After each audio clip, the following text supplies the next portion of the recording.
மாதா தொலைக்காட்சி அன்பு உள்ளங்கள் அனைவருக்கும் அன்பான வாழ்த்துகளும் வணக்கங்களும்.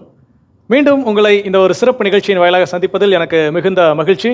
நம்முடைய திருத்தந்தை அவர்களுடைய முன்னெடுப்பில் உலக ஆயர்கள் மாமன்றத்தை முன்னிட்டு கூட்டுறங்கி இயக்க திரு அவை ஒருங்கிணைந்து ஒரே பாதையில் என்ற சிறப்பு நிகழ்ச்சியில் பல்வேறு கருத்துக்களை நாம் அலசி ஆராய்ந்தோம். குறிப்பாக கடந்த பகுதியிலே ஒன்றிப்பு என்ற தலைப்பின் கீழ் பல விஷயங்கள் நம்ம அலசி ஆராய்ந்தோம்.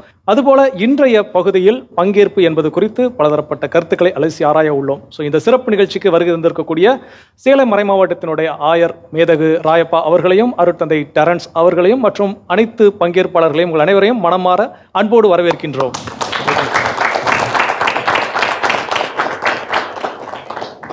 மாதா தொலைக்காட்சி அன்பர்களே, நான் ஏற்கனவே கூறியது போல கடந்த பகுதியில் ஒன்றிப்பு என்பது குறித்து நாம் எவ்வாறு ஒன்றிப்போடு ஒன்றிணைந்து செயல்பட வேண்டும் என்பது குறித்து பல கருத்துக்களை நாம் அலசி ஆராய்ந்தோம்.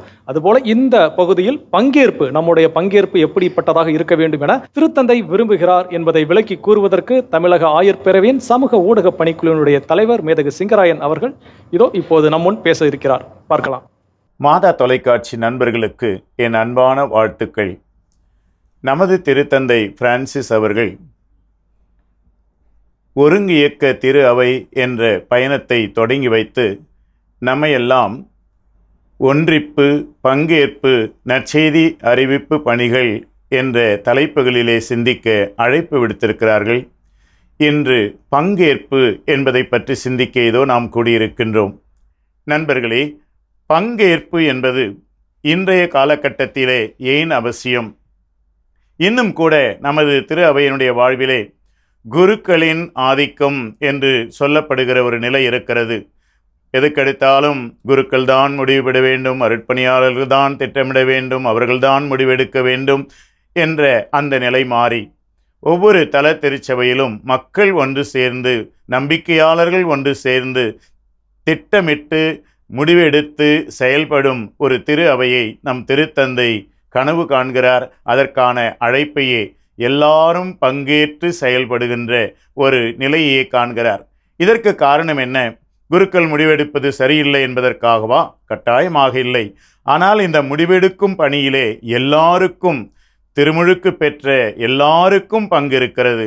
அதை செயல்முறைப்படுத்துவதற்காகவே இந்த பங்கேற்பு என்பது மிகவும் அதிகமாக இன்றைய காலகட்டத்திலே வலியுறுத்தப்படுகின்றது. சட்ட ரீதியாக நமது திரு அவை மையமாகிய ரோமையிலும் சரி, ஒவ்வொரு மறை மாவட்டங்களிலும் சரி, மற்றும் பங்கு அளவிலும் இறை மக்கள், அருட்பணியாளர், துறவிகள் அனைவரும் அடங்கிய பங்கேற்பு ஆலோசனை குழுக்கள் திரு அவையிலே இன்று இருக்கின்றன.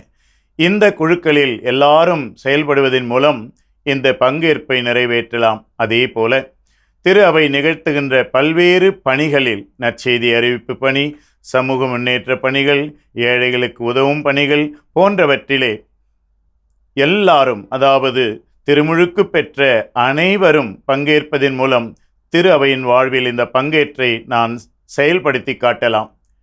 நண்பர்களே, இத்தகைய பங்கேற்பு இன்று நமது வாழ்விலே எப்படி செயல்படுத்த முடியும் என்பதை சட்ட ரீதியாக பார்த்த நாம் செயல் வடிவிலும் பார்க்க முயற்சி எடுப்போம்.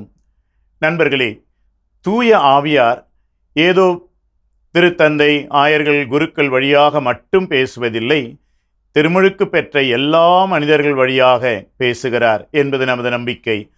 அதை உறுதிப்படுத்தும் வண்ணம் ஒவ்வொரு செயல்பாட்டுக்கும் நாம் கருத்துக்களை எல்லா நிலைகளிலிருந்தும் நாம் வரவேற்கும் போது நாம் அனைவரும் தூய ஆவியாரின் குரலுக்கு செவிமடுக்கிறோம். அந்த குரலின் அடிப்படையிலே முடிவெடுக்கும் போது அதே தூய ஆவியார் நம் எல்லாரையும் வழிநடத்துகிறார். அந்த முடிவுகளை செயல்படுத்தும் போதும் தூய ஆவியார் துணையிருந்து ஒவ்வொரு செயல்பாட்டிலும் நம் அருகிலிருந்து வழிநடத்துகிறார். இந்த நம்பிக்கையோடு தான் பங்கேற்பு என்பது ஏதோ ஒரு பெயரளவிலே மட்டுமில்லாமல் செயல் அளவிலும், முடிவெடுக்கும் தலங்களிலும், செயல்படுத்தும் தலங்களிலும் இருக்க வேண்டும் என்பது திருத்தந்தையினுடைய விருப்பம். இதை இன்றைய காலகட்டத்தில் எவ்வாறு செய்யலாம் என்று தொடர்ந்து நம் சிந்தனைகளை வலுப்படுத்துவோம். அப்போது பங்கேற்பு என்பது பொருள் உள்ளதாக இருக்கும்.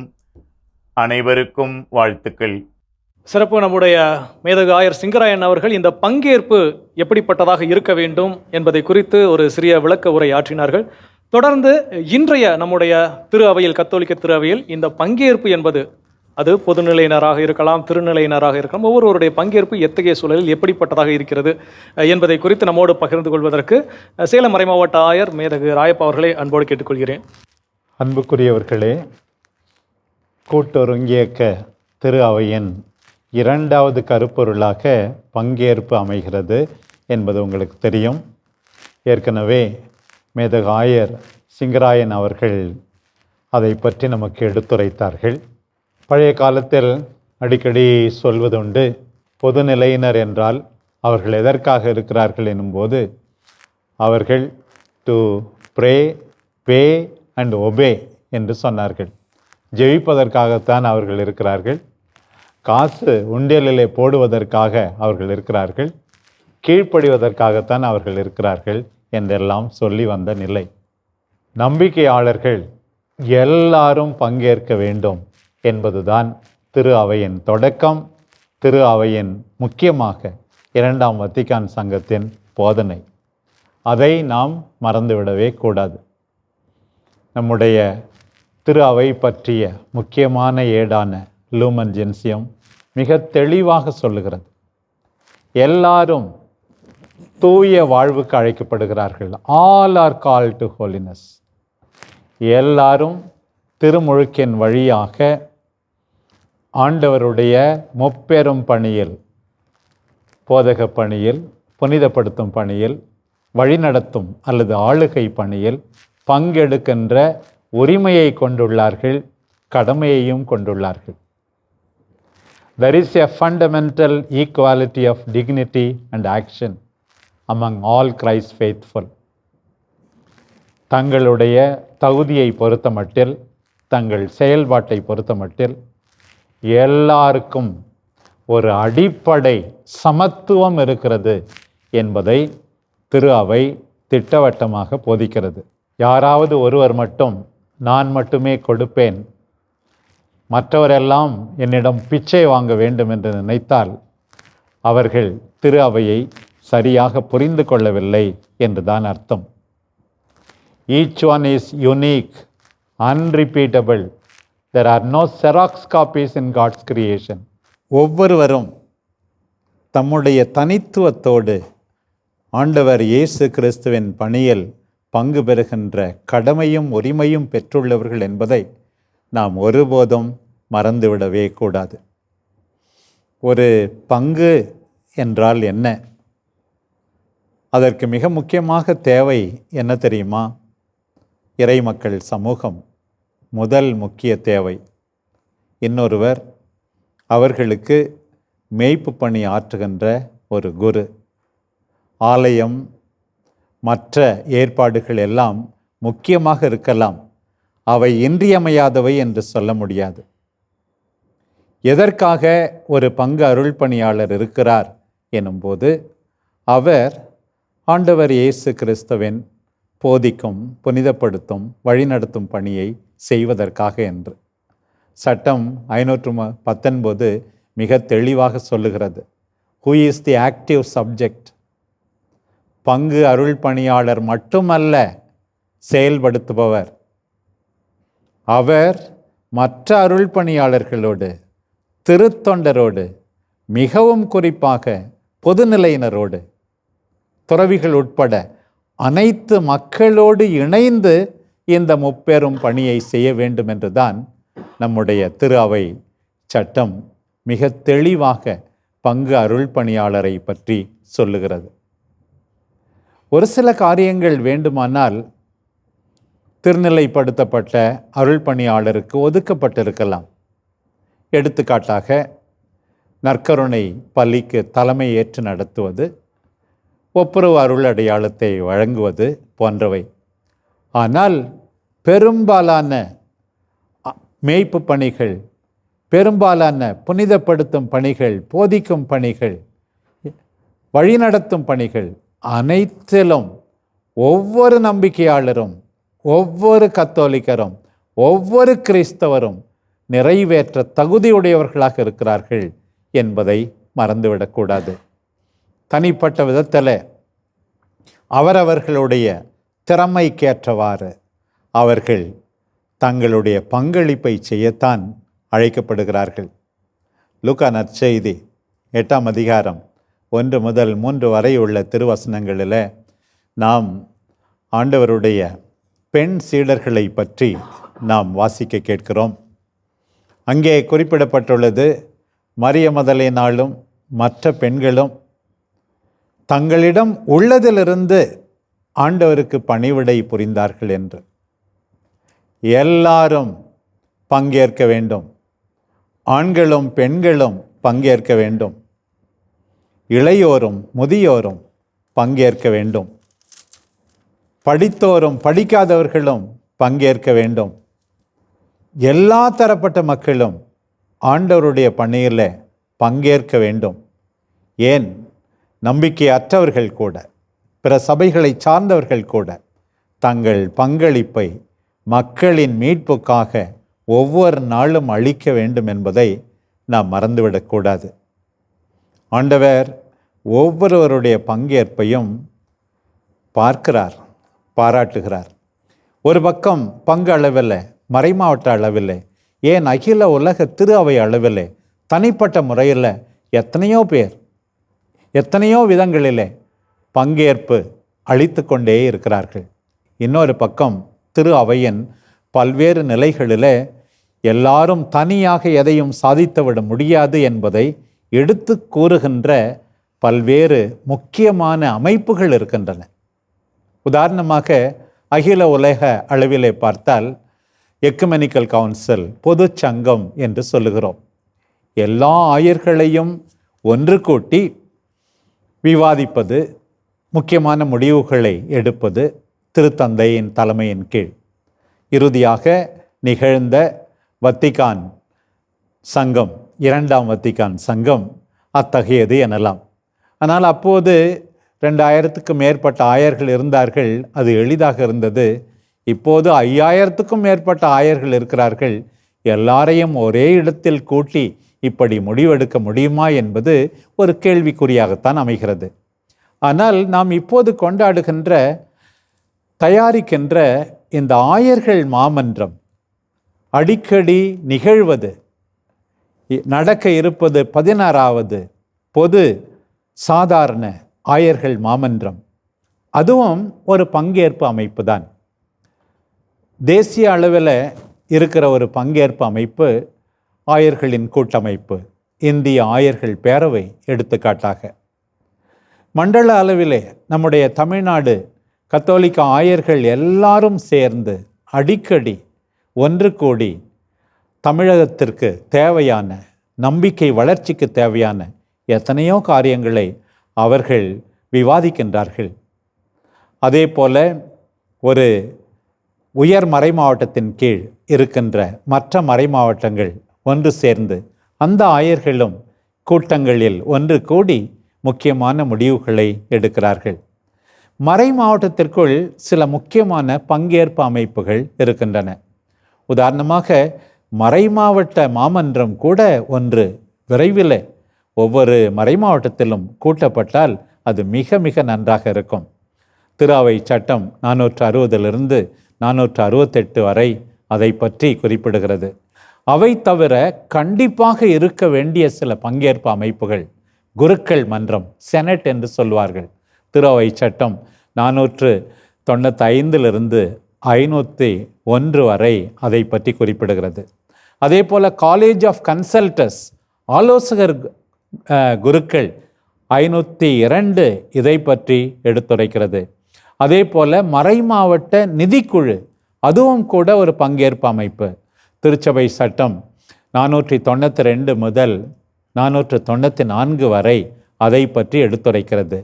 இவையல்லாமல் மறைமாவட்ட அளவில் இருக்கின்ற மெய்ப்பு பணிக்குழு, டயசிசன் பாஸ்டல் கவுன்சில், திரு அவை சட்டம் 511, 12, 13, 14 ஆகியவை அவற்றை பற்றி பேசுகிறது. இவை தவிர இன்னும் சட்டத்தில் குறிப்பிடப்படாத பல்வேறு பங்கேற்பு அமைப்புகளில் மக்கள் பங்கு கொண்டு, குருக்கள் பங்கு கொண்டு நிச்சயமாக தங்களுடைய பங்களிப்பை தர முடியும் என்பதில் சந்தேகமே இல்லை. இன்னும் பங்கு அளவில் 2 பங்கேற்பு அமைப்புகளை நாம் குறிப்பிட வேண்டும். சட்டம் 536 பங்கு மேய்ப்பு பணி பேரவையை பற்றி குறிப்பிடுகிறது. அதுவும் பங்கு குருவோடு இணைந்து பங்கிலே எவ்வாறு ஆண்டவருடைய பணியை, முப்பெரும் பணியை நிறைவாக செய்ய முடியும் என்பதற்காகத்தான் அது நிறுவப்பட வேண்டும் என்று பெரிதாக பரிந்துரைக்கப்படுகிறது.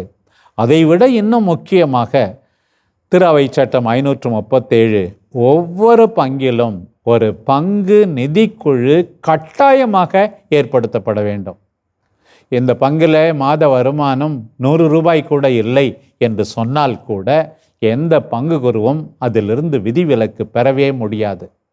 பங்கிற்கு உள்ள சொத்துக்கள் பற்றி, பங்கிற்கு வருகின்ற வருவாய் செலவுகள் பற்றி குறைந்த அளவு 3 பேர் கொண்ட ஒரு பங்கு நிதிக்குழு இருந்தே ஆக வேண்டும் என்றெல்லாம் இருக்கிறது. இப்படி நிறுவன அளவில் பல்வேறு நிலைகளில் பங்கு பெற வாய்ப்பு இருக்கிறது. ஒரு துறவற சபையை பற்றி பார்க்கின்ற போது ஜெனரல் சாப்டர் என்று சொல்வார்கள், பொது பேரவை என்று. சட்டம் 631 அதை பற்றி நமக்கு எடுத்து சொல்லுகிறது. எல்லாரும் சேர்ந்து முக்கியமான முடிவுகளை எடுக்க வேண்டும், தலைவரை தேர்ந்தெடுக்க வேண்டும், மாற்றங்களை ஊக்குவிக்க வேண்டும், தங்களுடைய தனிவரத்தின் அடிப்படையில் தங்களையே புதுப்பித்து கொள்ள வேண்டும் என்றெல்லாம் குறிப்பிடப்பட்டுள்ளது. இவை நீங்களாக இன்னும் அதிகமாக மற்ற ப்ரொவின்ஷியல் சாப்டர்ஸ், மற்ற அசம்பிளிஸ், மற்ற கூட்டங்கள் இவை எல்லாம் ஒவ்வொருவரும் பங்கு பெற வேண்டும் என்பதைத்தான் குறிப்பிடுகின்றது. ஒரு சபையில் வார்த்தைப்பாடு கொடுப்பதன் வழியாக அந்த சபையோடு ஒரு அருள் சகோதரி இணைத்து கொள்ளுகிறார். ஒரு மறை மாவட்டத்துக்காக திருத்தொண்டராகும் போது, குருவாகும் போது இன்கார்டினேஷன் என்று சொல்லுகிறார்களே, ஒவ்வொரு அருள் பணியாளரும் அந்த மறை மாவட்டத்தோடு இணைக்கப்பட்டு அந்த பணியிலே பங்கு பெறுகிறார். எல்லாவற்றை விட மிக அடிப்படையானது நம்முடைய திருமுழுக்கு. எப்போது நாம் திருமுழுக்கு பெறுகிறோமோ அப்போதே there is a double incorporation. கிறிஸ்துவோடு ஓர் உடலாகிறோம், திரு அவையோடு ஓர் உடலாகிறோம். ஓர் உடலாகுவது மட்டுமல்ல, ஆண்டவரோடு அவருடைய வேலையை செய்ய நாம் உரிமையை பெறுகிறோம், நாம் தகுதியை பெற்றுக்கொள்கிறோம். இதையெல்லாம் நாம் ஒருபோதும் மறந்துவிடவே கூடாது. திரு அவையின் போதனை இப்படி இருக்க இன்றைய நிலைமை எப்படி இருக்கிறது? தனிப்பட்ட விதத்தில் எத்தனையோ பங்கு அருள் பணியாளர்கள் நொந்து கொள்ளுகிறார்கள். எவ்வளவுதான் இவர்களை கூப்பிட்டாலும் ஊக்குவித்தாலும் எந்த விதத்திலும் ஒத்து வரமாட்டேன் என்கிறார்களே. இன்னும் சில பங்குகளில் பங்கேற்பவர்கள் ஒரு சில வசதி படைத்தவர்கள் அல்லது ஒரு சில பணக்காரர்கள், இப்படித்தான் சில பேர் இருக்கிறார்கள். இன்னும் சில இடங்களில் நான் குறிப்பிட்ட இந்த பங்கேற்பு அமைப்புகள் எல்லாம் ஏட்டளவிலே மட்டும் இருக்கின்றன. ஒரு விதத்தில் கூட்டம் போடுவதே கிடையாது. அப்படியே கூட்டம் போட்டாலும் கூட அங்கே ஒரு சிலர் மட்டும் பேசுவார்கள், ஒரு சிலர் மௌனிகளாக இருப்பார்கள். இன்னும் சில பேர் ஏனோ தானோ என்று தங்களுடைய வாழ்க்கையை நடத்தி கொண்டிருப்பார்கள். இதையெல்லாம் கடந்து உண்மையாகவே இந்த பங்கேற்பு அமைப்புகள் முதலில் ஒழுங்கு பிரகாரம் ஏற்படுத்தப்பட்டுள்ளனவா? இரண்டாவது, ஆர் தே ஃபங்க்ஷனல், உண்மையாகவே செயல்படுகின்றனவா? உண்மையாகவே எல்லாரும் பேசுகின்றனரா? எல்லாருடைய கருத்தும் கேட்கப்படுகின்றதா என்பதை நாம் கேட்டு பார்க்க வேண்டும். எத்தனையோ பங்கேற்பு அமைப்புகளின் நிலைமை, இன்றைய நிலைமை ஏனோ தானோ என்றுதான் இருக்கிறது. இவை எல்லாவற்றையும் நாம் செயல்பட வைக்க வேண்டும். அதை நாம் ஒருபோதும் மறந்துவிட முடியாது, மறுத்துவிட முடியாது. எனவே பங்கேற்பு அமைப்புகள் வழியாக ஒரு விதத்தில் ஈடுபாடு, இன்னொரு பக்கம் தனிப்பட்ட விதத்தில் ஈடுபாடு. பவுலடியார் சொல்வது போல ஒவ்வொருவரும் தனி வரத்தை பெற்றிருக்கிறார்கள். ஆசிரியர்களாக, வழிநடத்துபவர்களாக, ஊக்குவிப்பவர்களாக, இறை வார்த்தைக்கு விளக்கம் அளிப்பவர்களாக அவரை அடையாளம் கண்டுகொண்டு ஊக்குவிப்பது தலைவர்களின் கடமை. மனமுவந்து தங்களுடைய திறமைகளை ஆண்டவருக்காக கொடுப்பது எல்லா நம்பிக்கையாளருடைய கடமை என்பதை உணர்ந்து நாம் முன்னோக்கி செல்வோம். கண்டிப்பாக நம்முடைய ஆயர் அவர்களினுடைய விளக்க உரையின் கீழ் நமக்கு தெளிவாக்கப்பட்டிருப்பது என்ன விஷயம்னா, பங்கேற்பு என்பது நம்முடைய கடமை. ஸோ உரிமையை எப்படி நாம் கேட்கிறோமோ அதே போல் நம்முடைய கடமையும் நாம் ஆற்ற வேண்டும். நம்முடைய பங்கு தலங்களில், நம்முடைய மறைமாவட்ட தலங்களில் அத்தகைய உரிமையை இன்று நம்முடைய தல திருவையில் நாம் ஆற்றி இருக்கிறோமா என்றால், ஏற்கனவே ஒன்றிப்பு குறித்து நம்ம பேசும்போது சொன்ன விஷயம்னா, சில விஷயங்கள் சிறப்பாகவே சில இடங்களில் செயல்படுத்தப்படுகிறது, சில விஷயங்கள் சில இடங்களில் சிறப்பாக செயல்படுத்தப்படவில்லை. அப்போது அந்த பங்கேற்பை ஊக்குவிப்பது எப்படி, அதற்கான பரிந்துரைகள் என்னென்ன, அந்த பரிந்துரைகள் எப்படிப்பட்டதாக இருந்தால் நன்றாக இருக்கும் என்பது குறித்து நம்முடைய அன்பு அருட்தந்தை டெரன்ஸ் அவர்கள் இப்போது நம்மோடு பகிர்ந்து கொள்வார்கள். ஆயர் ராயப்பா அவர்கள் திரு அவையின் வழிகாட்டுதலில் எத்தகைய பங்கேற்பு அமைப்புகள் எல்லாம் இருக்கின்றன என்று அகில உலக திரு அவையிலிருந்து பங்கு தளம் வரை மிக அழகாக விளக்கி கூறியிருக்கின்றார்கள். அதோடு சேர்த்து இவையெல்லாம் எங்களுக்கு கிடைக்கப்பட்டிருக்கின்றனவா என்று சிந்தித்து பார்த்து பங்கேற்க நாம் முயற்சி எடுக்க வேண்டும் என்றும் கூறியிருக்கின்றார்கள். இந்த ஆயர் மன்றத்தை பொறுத்த மட்டில் திருத்தந்தை பிரான்சிஸ் மிக அழகாக கூறுகின்றார், மனிதராக பிறந்த எவரும் கடவுளுடைய கண்களில் தகுதி இல்லாதவர் அல்ல, எல்லாருமே தகுதியுடையவர்கள். திருமுழுக்கு மட்டுமல்ல, மனிதராக பிறந்த எல்லாருமே. திருமுழுக்கு இன்னும் அதிகமான தகுதியை கொடுக்கின்றது.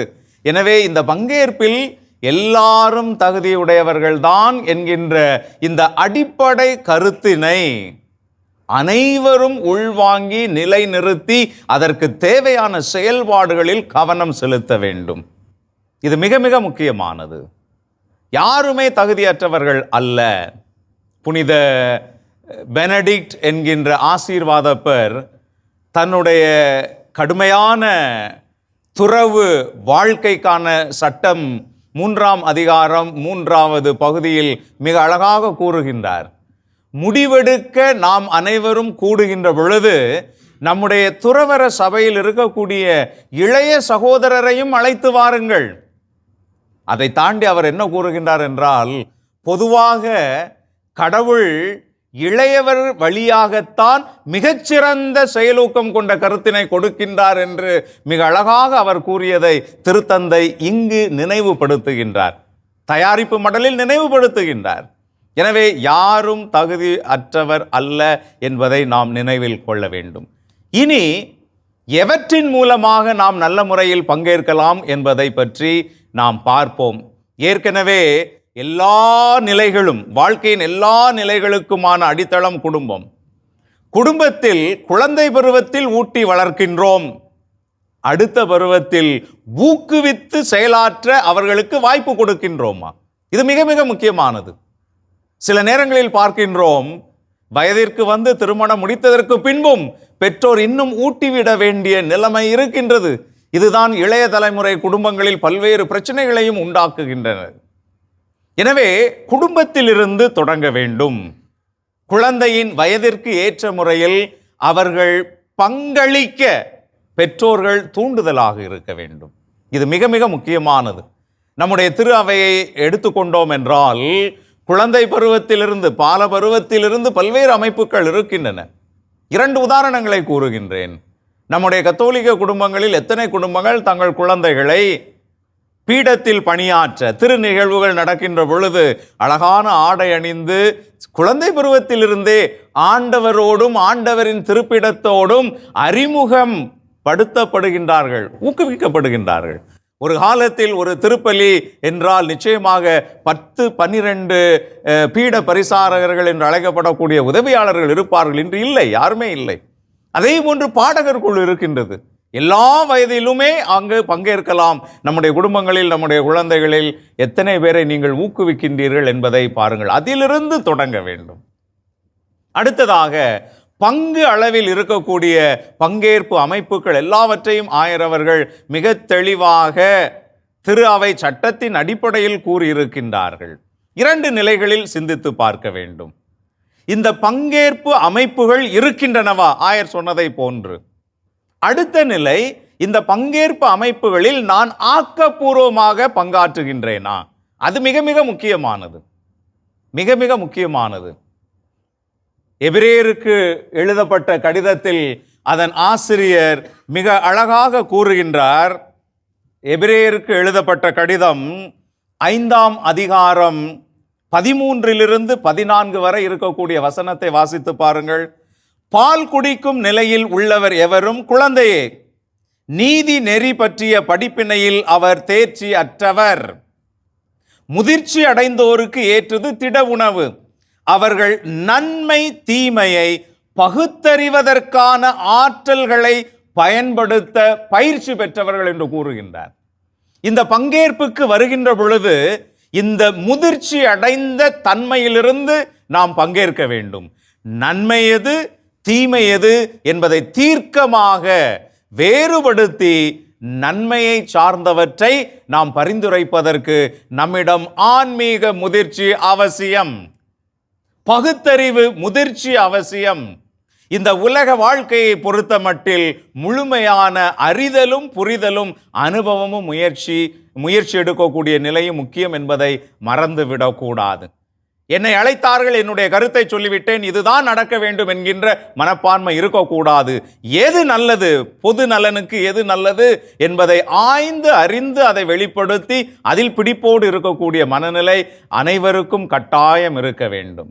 அதே நிலையில் இந்த பங்கேற்பிற்கு அழைப்பு விடுக்கக்கூடிய நிலையில் இருக்கக்கூடிய அருட்பணியாளர்கள் முடிவினை எடுத்துவிட்டு ஒரு சம்பிரதாயத்திற்காக கூட்டங்களை கூட்டி ஆலோசனை கேட்கக்கூடாது. அது ஆயராக இருந்தாலும் சரி, பங்கு குருவாக இருந்தாலும் சரி, நிறுவனங்களின் பொறுப்புகளில் இருக்கக்கூடியவர்களாக இருந்தாலும் சரி, குருக்கள் துறவியர் இந்த நிலையில் இருக்கின்றவர்களும் பொதுநிலையினருக்கான பல்வேறு அமைப்புகள் இருக்கின்றன, பக்த சபைகள், அவைகளின் தலைவர்களும் முடிவுகளை எடுத்துவிட்டு சம்பிரதாயத்திற்காக அழைப்பு விடுக்க கூடாது. இந்த மனநிலையையும் நாம் மாற்ற வேண்டும். அடுத்ததாக ஆதிக்கம், திருநிலையினருடைய ஆதிக்கம். இதையும் திருத்தந்தை கூறுகின்றார், மிக தெளிவாக கூறுகின்றார். திருநிலையில் இருக்கக்கூடியவர்களுடைய முக்கியமான பணி என்பது இயேசுவின் மனநிலையை எடுத்து கூறி, இந்தந்த சூழ்நிலைகள் இருக்கின்றன என்பதையும் எடுத்து கூறி, ஒவ்வொருவரும் அவரவர் கருத்தினை கொடுப்பதற்கு ஊக்குவித்து, அனைவரும் போதுமான அளவு கருத்துக்களை கொடுத்ததற்கு பின்பாக அவர்களோடு சேர்ந்து முடிவெடுக்கக்கூடிய ஒரு மனப்பக்குவம் கொண்டவர்களாகவும் இருக்க வேண்டும் என்பதை மிக தெளிவாக திருத்தந்தை குறிப்பிடுகின்றார். அதை நாம் நிச்சயமாக நம்முடைய கவனத்தில் எடுத்துக்கொள்ள வேண்டும். திருப்பணியாளர்களுடைய ஆதிக்கம் என்பது அங்கு இருக்கக்கூடாது. அடுத்ததாக திருநிலையில் இருக்கக்கூடியவர்களும் ஏனைய தலைவர்களும் எல்லா தரப்பினரும், கிறிஸ்தவ குழுமத்தின் எல்லா தரப்பினர்களும் கருத்துக்களை அச்சமின்றி சுதந்திரமாக வெளிப்படுத்த வகை செய்ய வேண்டும். குறிப்பாக ஒரு சில பங்குகளில் ஒரு சிலர் தயங்கலாம். கிராமங்களில் ஒருவேளை பெண்கள் தயங்கலாம். ஆனால் பங்கு குருவானவர் அந்த தயக்கத்தையும் அச்சத்தையும் நீக்குவதற்கு வழிவகைகள் செய்ய வேண்டும். இளையோர் ஒருவேளை ஒதுங்கலாம், ஒதுங்கி செல்லாதீர்கள் என்று வழிவகைகளை செய்து கொடுக்க வேண்டும். இது மிக மிக முக்கியமானது. எல்லாரும் ஆர்வத்தோடும் துணிவோடும் வந்துவிட மாட்டார்கள். உள்ளத்தில் 1000 சிந்தனைகள் இருக்கும், ஆனால் வெளிப்படுத்த தயங்குவார்கள். எனவே அந்த தயக்கங்களை எல்லாம் அகற்றுவதற்கு வழிவகைகள் செய்ய வேண்டும். அதே போன்று இந்த பங்கு அளவில் திட்டமிடுதலில் எல்லா வகையினரும், இளையோர், இளம் வயதினர், தனியாக இருக்கக்கூடியவர்கள், இப்பொழுது ஒற்றையர் ஆன்மீகம் என்று, சரியா, ஒற்றைய ஆன்மீகம் என்று வருகின்றது. எனவே தனியாக இருக்கக்கூடியவர் அவர்கள். அடுத்தது சிறுபான்மையினர், ஒரு பங்கில் இருக்கக்கூடிய சிறுபான்மையினர், வாழ்க்கை துணையை இழந்தோர், விவாகரத்து பெற்றோர் என்று எல்லா நிலையினரும் பங்கு திட்டமிடுதலில் பங்கு பெறுவதற்கு பங்கு பணியாளர்கள் உதவி செய்ய வேண்டும், வழிவகைகள் செய்ய வேண்டும். இதையெல்லாம் தாண்டி பங்கு அளவில் பார்த்தோம் என்றால் பங்கு தந்தையர்களுக்கும் பங்கு உறுப்பினர்களுக்கும் இடையில் பங்கேற்பு ஒன்றிப்பை ஏற்படுத்த வேண்டும். ஒன்றிப்பு இருக்கலாம், சகஜமாக அன்போடு பழகலாம், ஆனால் பங்கேற்பு ஒன்றிப்பு என்று இருக்கின்றது. அவர்கள் கூறக்கூடிய கருத்துக்களை உள்வாங்கி நாம் திட்டமிடுதல், அந்த நிலைக்கான ஒன்றிப்பையும் நாம் ஏற்படுத்த வேண்டும். இறுதியாக கண்ணோட்டங்களிலும் சரி, முடிவெடுக்கக்கூடிய தருணங்களிலும் சரி, ஏற்படக்கூடிய கருத்து வேறுபாடுகள், அதை தாண்டி மோதல்கள், இவற்றையெல்லாம் கையாளும் முறைகளை கற்றுக்கொள்ள வேண்டும். கூட்டினா சண்டை போடுவாங்கப்பா வேண்டாம் என்கின்ற நிலைக்கு போகக்கூடாது. அதையும் தாண்டி மோதல்கள் வந்தால் கூட அதையும் தாண்டி நாம் எவ்வாறு பங்கேற்பினை உறுதிப்படுத்தலாம் என்பதை பொறுத்த மட்டில் கையாளும் முறைகளையும் நாம் கற்றுக்கொள்ள வேண்டும். இப்படி இருக்கின்ற பொழுது எல்லா நிலைகளிலும் பங்கேற்பு உறுதி செய்யப்படும். நல்லதை நோக்கி, இயேசுவின் திட்டத்தை நோக்கி உறுதிப்படுத்த நிச்சயமாக வகை செய்யும். கண்டிப்பாக ஃபாதர், நம்முடைய திருத்தந்தை அவர்களுடைய விருப்பத்தின் எப்படி இருக்கும், அந்த பங்கேற்பு எப்படிப்பட்டதாக இருக்க வேண்டும் என்பதை குறித்து மிக அழகாக நேர்த்தியாக நம்முடைய அன்பர் தந்தை டெரன்ஸ் அவர்கள் என்னன்னா நமக்கு எல்லாருக்கும் எடுத்து எம்பி இருக்கிறார்கள். இப்போது நமக்கு ஒரு தெளிவு கிடைத்திருக்கும். இந்த பங்கேற்பு என்றால் என்ன, பங்கு தளத்தில் மறைமாவட்ட தளங்களில் நாம் இருக்கக்கூடிய இடங்களில் நம்முடைய பங்கேற்பை நாம் எப்படி கொடுப்பது, இதுவரை நாம் எப்படி கொடுத்திருந்தோம், இதை இன்னும் அடுத்த நிலைக்கு நாம் எவ்வாறு எடுத்து செல்வது, எல்லா விஷயத்தையும் அழகாக சொல்லிட்டாங்க. இனி நம்முடைய நேரம் நமக்கான நேரம். இதை குறித்த உங்களுடைய பரிந்துரைகள், இது குறித்த உங்களுடைய ஐயங்கள், அதை கேள்விகளாக நீங்கள் என்ன பண்ணலாம் அப்படின்னா இப்போது கேட்கலாம். தொடக்கமாக நம்முடைய அருட்தந்தை அவர்கள் தயாராக இருக்கிறாங்க. பங்கேற்பை பற்றி திருத்தந்தை முதல் அடிமட்டத்தில் பங்கு வரையிலும் என்னென்ன அமைப்புகள் இருப்பது என்பதை ஆயர்கள் மிக தெளிவாக சுட்டிக்காட்டியிருக்கிறார்கள். கேட்பதற்கு மிக இனிமையாக இருக்கிறது. ஆனால் அது ஆயர் நிலையில் இருந்தாலும் சரி, அருள் பணியாளர்கள் நிலையில் இருந்தாலும் சரி, பொதுவாக இது எப்படி கண்ணோக்கப்படுகிறது என்றால், இது ஒரு ஆலோசனை மன்றம்தான். நீங்கள் உங்கள் ஆலோசனை கொடுத்துட்டு போங்க, கடைசியில் முடிவெடுக்கிறது ஆயரும் பங்கு தந்தையும் தான் என்கின்ற அந்த ஒரு மனநிலை இன்றைக்கு இருக்கிறது ஒரு யதார்த்தம் தான். இதற்கு திருச்சபை சட்டம் என்ன ஒரு நிலையை, அது விளக்கத்தை கொடுக்கிறது என்று சொன்னீங்கன்னா கொஞ்சம் நல்லாயிருக்கும். ஏன்னா எப்போதுமே இதே ஒரு கருத்தோட்டம் தான் போயிட்டே இருக்கு எல்லா இடத்துலையும். நிச்சயமா. இப்போ தற்போது நம்ம ஆயர் அவருடைய விளக்க உரைக்கு முன்னதாக இது குறித்த வேறு எதுவும் கேள்விகள் உங்களுடைய இருக்கிறதா? எனக்கும் அருட்தந்தையோட ஒரு ஒத்த கருத்து தான் இருக்குது. ஆக்சுவலாக நிறைய அமைப்புகள் நம்முடைய பங்கில் இருக்குது, ஆனால் இறுதியாக முடிவு பங்கு தந்தையோடது அப்படின்ட்டு. அப்போ மக்கள் மத்தியில் நம்ம என்ன தான் சொன்னாலும் கடைசியில் அவர் தான் முடிவெடுப்பார் அப்படிங்கிற ஒரு மனப்பான்மை இருக்குது. ஆனால் மக்களுடைய கருத்துக்களை கேட்கிறதும் ஒரு நேர்நிலையான முன்னேற்றத்திற்கான வழிதான். இருந்தாலும் அந்த பங்கேற்பு தேர்ந்து தெளிந்து முடிவெடுக்கும் அந்த ஒரு அமைப்பில் மக்களுக்கு, இறை மக்களுக்கு எவ்வளோ பங்கு இருக்குது அப்படிங்கிறது ஒரு கேள்விக்குறியாகவே இருக்குது. ஸோ அடுத்ததாக அருட்தந்தை சவரிமுத்து அவர்கள் இது குறித்து. இதுக்கு 2 அடிப்படையான கேள்வி. ஒன்று, படிநிலை அமைப்பு முறை திரு அவை.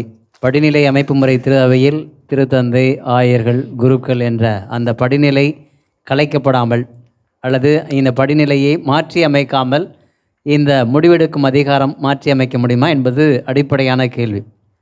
2வது, நம்முடைய திரு அவையில் ஜனநாயகத்திற்கு எந்த அளவிற்கு முன்னுரிமை கொடுக்கப்படுகிறது. ஜனநாயகம் இருந்தால், ஜனநாயகம் என்ற அந்த கருத்தில் அதிகமாக உள்வாங்கப்பட்டு அதை மையப்படுத்தப்பட்டால் இங்கு இருக்கும். ஏனெனில் அமைப்பு அடிப்படையில் படிநிலை, ஆனால் நாம் எதிர்பார்ப்பது என்பது ஜனநாயகம். ஆகவே இந்த 2ம் முரண்பட்டு இருக்கிறது. இந்த முரண்பட்ட கருத்தியலை மாற்றியமைப்பதற்கான வாய்ப்பு எந்த அளவிற்கு திரு அவை சட்டம் அல்லது நம்முடைய திரு அவையினுடைய போதனை அல்லது இந்த திரு அவை விரும்புகிறது என்பதை ஆயர்கள் அவர்கள் விளக்கம் சொன்னால் நல்லாயிருக்கும். கண்டிப்பாக. தொடர்ந்து அடுத்து இன்னும் ஒரு சில கருத்துக்கள் இருக்குதுன்னு நான் நினைக்கிறேன். அந்த மேலே அவங்க சொல்லுங்கள். என்னோட ஒரு கேள்வி, மனித மனதிற்கு, மனித இனத்திற்கு பிடிச்ச 2 விஷயம் அப்படின்னு சொல்லி பார்த்தோன்னா, ஒன்று வந்து மகிழ்ச்சியாக இருக்கணும், இன்னொன்று வளர்ச்சி அடையணும் அப்படின்னு. இது மனிதருக்கு மட்டும் இல்லை, கடவுளுடைய விருப்பமே அதுதான். நம்ம வந்து சந்தோஷமாக இருக்கணும், நம்ம நாளுக்கு நாள் வளர்ச்சி அடையணும் அப்படின்றது தான். நம்ம வந்து பொதுவாக சொல்கிறோம், பங்கில் பொதுநிலையினரோட பங்கேற்பு வந்து அதிகமாக இருக்கிறதில்ல, இல்லைன்னா போதுமான அளவு இருக்கிறதில்ல அப்படின்னு நம்ம சொல்கிறோம்.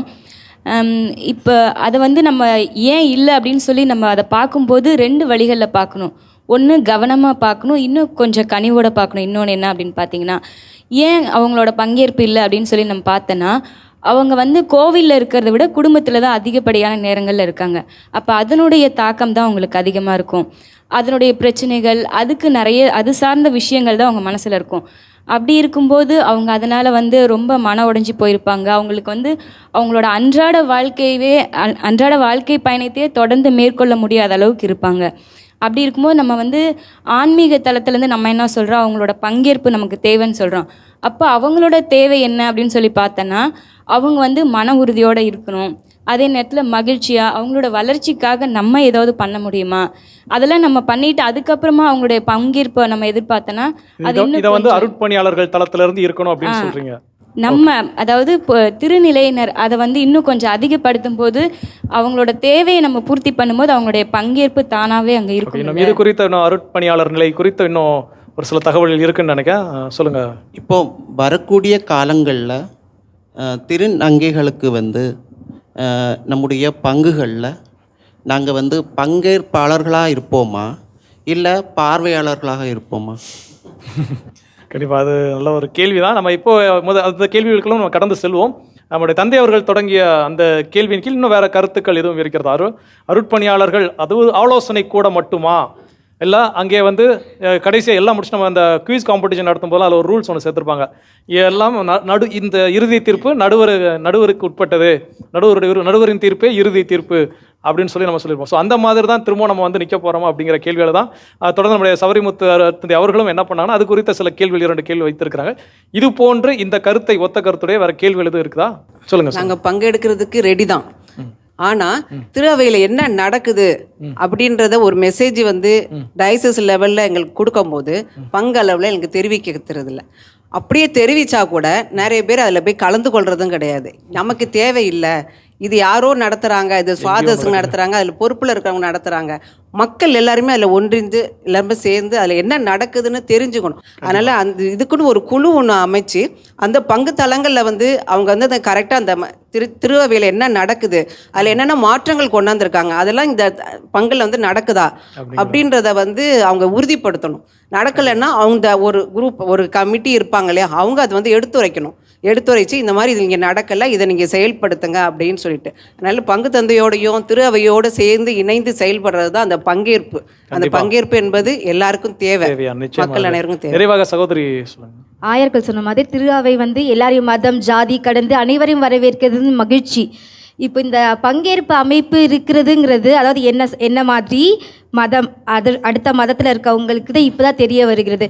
இதை மாதிரி பங்கேற்பு அமைப்பு இருக்கிறது, அதை வந்து அடுத்த மதம் சார்ந்தவர்களும் பங்கேற்கலாங்கிறது எனக்கு இப்போ தற்பொழுது நீங்கள் விளக்குனதுக்கு அப்புறம் தான் தெரியுது. அதே மாதிரி மற்ற அடித்தள மக்களுக்கும் இந்த செய்தி வந்து போகிற மாதிரி வழிவகை செஞ்சால் இன்னும் நிறைய பங்கேற்புக்கான வழிவகை அமையுங்கிறது என்னுடைய கருத்து. கண்டிப்பாக நிச்சயமாக நம்முடைய அன்பு ஆயர் அவர்கள் இப்போ நீங்கள் சொல்லலாம், நம்முடைய தந்தை அவர்கள் வந்து ஒரு கேள்வியோடு தொடங்கினாங்க, இது வெறும் ஆலோசனை கூடமா அல்லது எப்படி அப்படின்னு சொல்லி. ஸோ அதை தொடர்ந்து சில கேள்விகள் சில கருத்துக்கள் இருக்குது. சொல்லுங்கள் ஆண்டவரே. சிக்கலான கேள்வி, முக்கியமான கேள்வி, அதுவும் ரொம்ப அனுபவம் வாய்ந்த திருச்சி மறைமாவட்ட விக்கர் ஜெனரல் கேட்டிருக்காங்க, தந்தை அந்துவான் அவர்கள். அதுபோல் நம்முடைய லாயர் தந்தை சவரிமுத்து அவர்களும் அதை ஆமோதித்து கேட்டிருக்காங்க. ஒருவர் திரு அவையின் ஆளுகையில் 2 முறையில் பங்கேற்கிறார். ஒன்று ஆலோசனை மூலமாக, இன்னொன்று ஒப்புதல் மூலமாக. எல்லாவற்றுக்கும் ஒப்புதல் தேவை என்றால் அதிகாரத்தை செயல்படுத்துவதில் பெரிய சிக்கல்கள் எல்லாம் இருக்கிறது.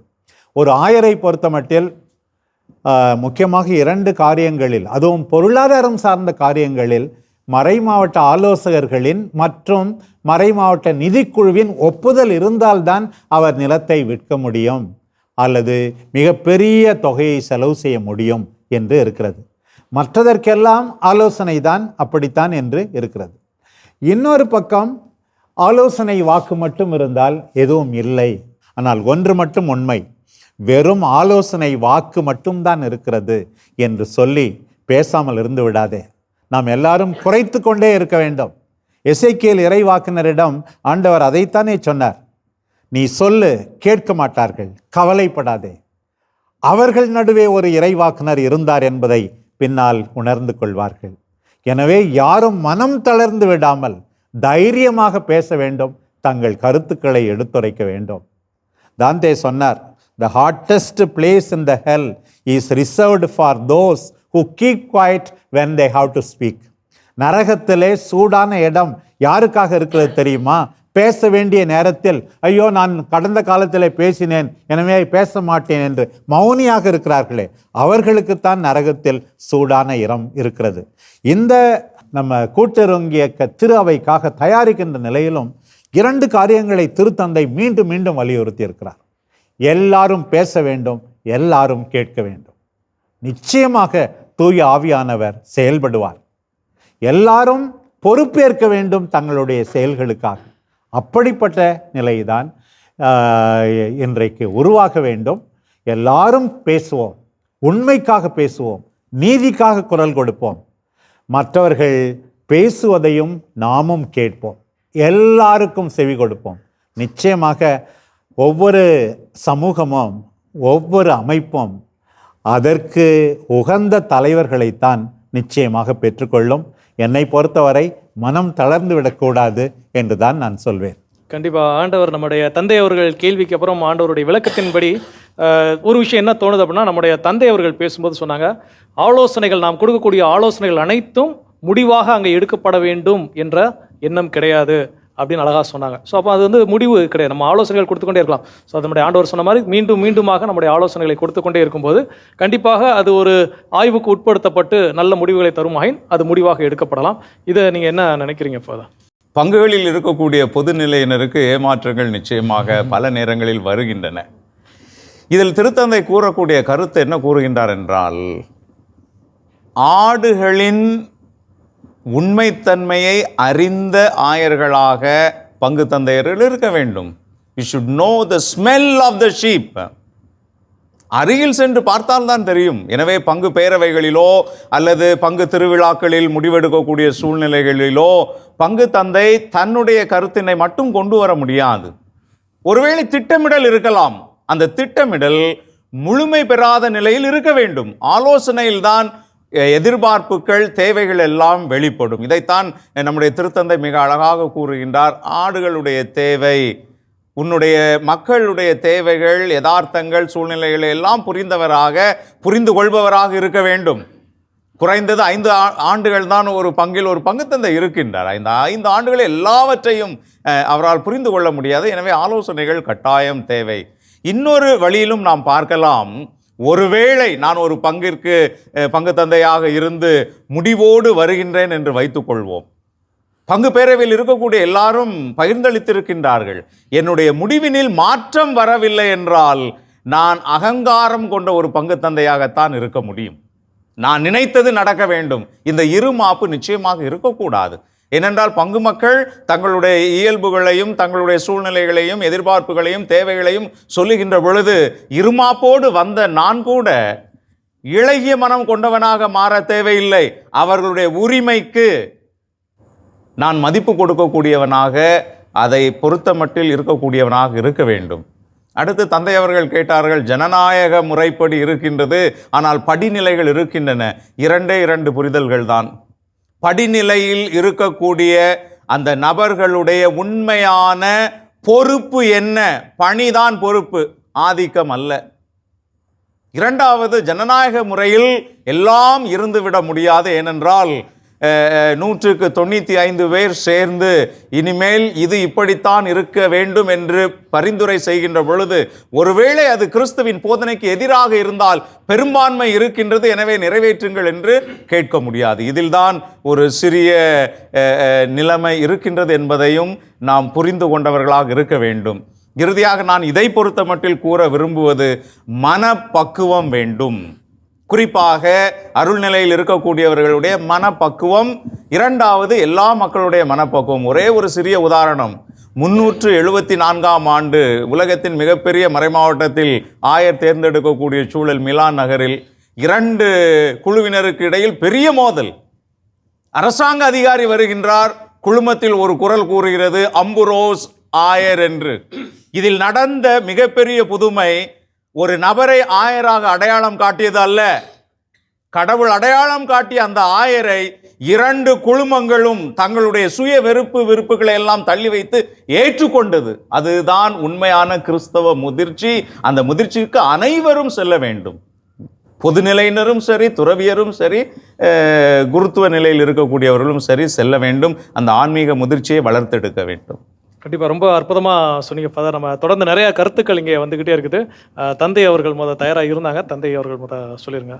பங்கேற்பு என்று சொல்லுகின்ற போது அதில் பங்கேற்பவர்கள் ஒரு பொதுவான சிந்தனையோடு வர வேண்டும், பொது நலனை மையப்படுத்தி வர வேண்டும். பல சமயங்களில் என்ன நடக்கின்றது என்றால், அவர்கள் கருத்து கேட்கப்பட வேண்டும், அது வலியுறுத்தப்பட வேண்டும், அதுவே முடிவாக வேண்டும். அல்லது அவர்கள் சார்ந்த குழுமத்திற்காக பேசுபவர்களாக வருவார்கள். அந்த குழுமம் சொல்லுகின்ற கருத்து நல்லது தான், ஏற்றுக்கலாம். ஆனால் அந்த கருத்து சரியில்லை என்றாலும் இதுதான் செய்ய வேண்டும் என்று வலியுறுத்துவது ஒரு தவறான ஒரு பார்வையாக இருக்கின்றது. எனவே பங்கேற்பாளர்கள் பக்குவப்படுத்தப்பட வேண்டும், அவர்களுக்கு எப்படி பங்கேற்க வேண்டும் என்ற பயிற்சிகள் கொடுக்கப்பட வேண்டும்.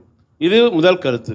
இரண்டாவது, நாம் பங்கேற்பு என்று சொல்கின்ற போது பல சமயங்களில் பங்குகளில் அவர்களை பயன்படுத்துகின்றோம். எதற்காக பங்கேற்கிறார்கள்?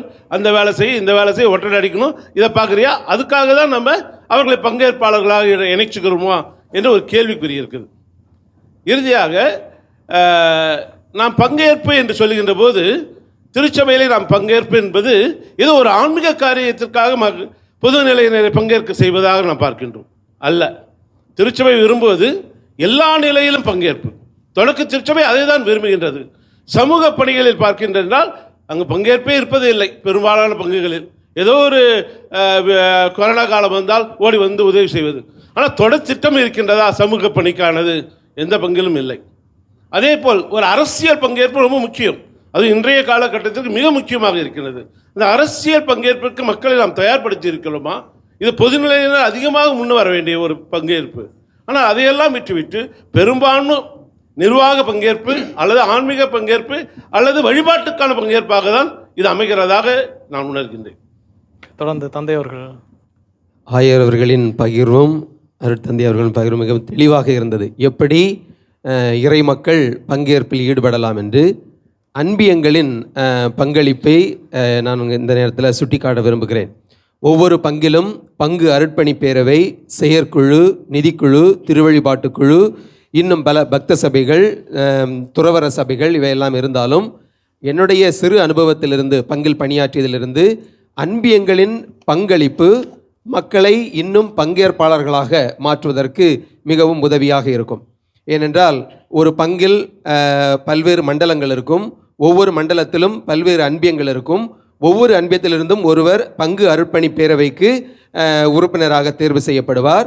மேலும் பங்கில் நடக்கின்ற பல்வேறு பணிகளுக்கு, அது ஆன்மீக பணியாக இருக்கலாம், அல்லது சமூக பணியாக இருக்கலாம், நலிந்தோர்களை அடையாளம் காண்பதாக இருக்கலாம், அல்லது தேவையில் இருப்பவர்களை கண்டுபிடிப்பதாக இருக்கலாம், அல்லது தெருக்களில் திருப்பலி ஆற்றுவது, இன்னும் பல்வேறு வகையான சிலுவை பாதைகள் போன்ற வழிபாடுகளை நடத்துவதாக இருக்கலாம். இவை எல்லாவற்றுக்கும் அன்பியங்கள் முதுகெலும்பாக இருக்கிறது என்று தான் கூறுவேன். மேலும் நம்ம ஏற்கனவே சொல்லிட்டு இருக்கிறோம், பெரும்பாலான சமயங்களில் கோவிலுக்கு வருபவர்களை பற்றி தான் நான் அக்கறையோடு இருக்கிறோம். வராதவர்கள் ஏன் வரவில்லை என்பதையெல்லாம் கண்டுபிடிப்பதற்கும் அதற்கான காரணங்களை அலசி ஆராய்வதற்கும் அன்பியங்களின் பங்களிப்பு மிகவும் மேன்மையான ஒன்றாகவும் சிறப்பான ஒன்றானதாகவும் இருக்கிறது. எனவே நம்முடைய திரு அவையில் ஏற்கனவே இந்த பங்கேற்பை ஊக்குவிப்பதற்கான ஒரு சூழல், ஒரு வாய்ப்பு இருக்கிறது. ஆனால் எல்லா பங்குகளிலும் இந்த அன்பியங்கள் இருக்கின்றனவா, இருந்தால் அவை சிறப்பாக செயல்பட்டு கொண்டிருக்கின்றனவா என்பதை ஒரு கேள்வியாகவும் நான் முன்வைக்க விரும்புகிறேன். கண்டிப்பாக தொடர்ந்து அடுத்தது தந்தை அவர்கள். பங்குதலங்களிலே பங்கேற்பு என்று சொல்லி வருகிற போது, அல்லது திரு அவையில் இன்றைக்கு திட்டமிடுதல் அவசியமாக இருக்கிறது. பாஸ்டரல் பிளான், மெய்ப்பு பணியினுடைய திட்டமிடுதல். ஸோ அதை நாம் பரவலாக நம்முடைய எல்லா தளங்களிலும் விவாதித்து அதை முறைப்படுத்தினோம் என்று சொன்னால், கண்டிப்பாக இன்னும் எதெல்லாம் அடையாளப்படுத்தவில்லையோ அதையெல்லாம் அடையாளப்படுத்த முடியும். சகட்டு மேனிக்கு திருவிழா கொண்டாடுவது, நவநாள் கொண்டாடுவது மற்றும் வருகின்ற வருடங்களில் மிஷன் சண்டேவிலிருந்து கிறிஸ்மஸ், ஈஸ்டர் வரை எல்லாம் வந்துதான் போகும். ஆனால் இந்த வருடத்திற்கான இந்த திட்டம், இது நம்முடைய பங்கிற்கான திட்டம் அல்லது இந்த மறை வட்டத்திற்கான திட்டம் என்று சொல்லி மெய்ப்பு பணி திட்டமிடுதல் என்று சொல்லுகிற பாஸ்டல் பிளான், அதை நாம் முன்னிறுத்தினோம் என்று சொன்னால், நம்முடைய அமைப்புகள் அத்தனையும் அதில் ஈடுபடுகிற போது அந்த பங்கேற்பில் ஒவ்வொரு வருடத்திற்குமான ஒவ்வொரு முன்னேற்றம் வந்து கொண்டே இருக்கும். அப்போது வளர்ச்சி, அந்த வளர்ச்சியில் திரு அவை மலர்கிறது. ஆகவே இது இன்றைக்கு அதிகமாக வலியுறுத்தப்பட்டால் அந்த பங்கேற்பில் அந்த திரு அவையானது வளர்கிறது.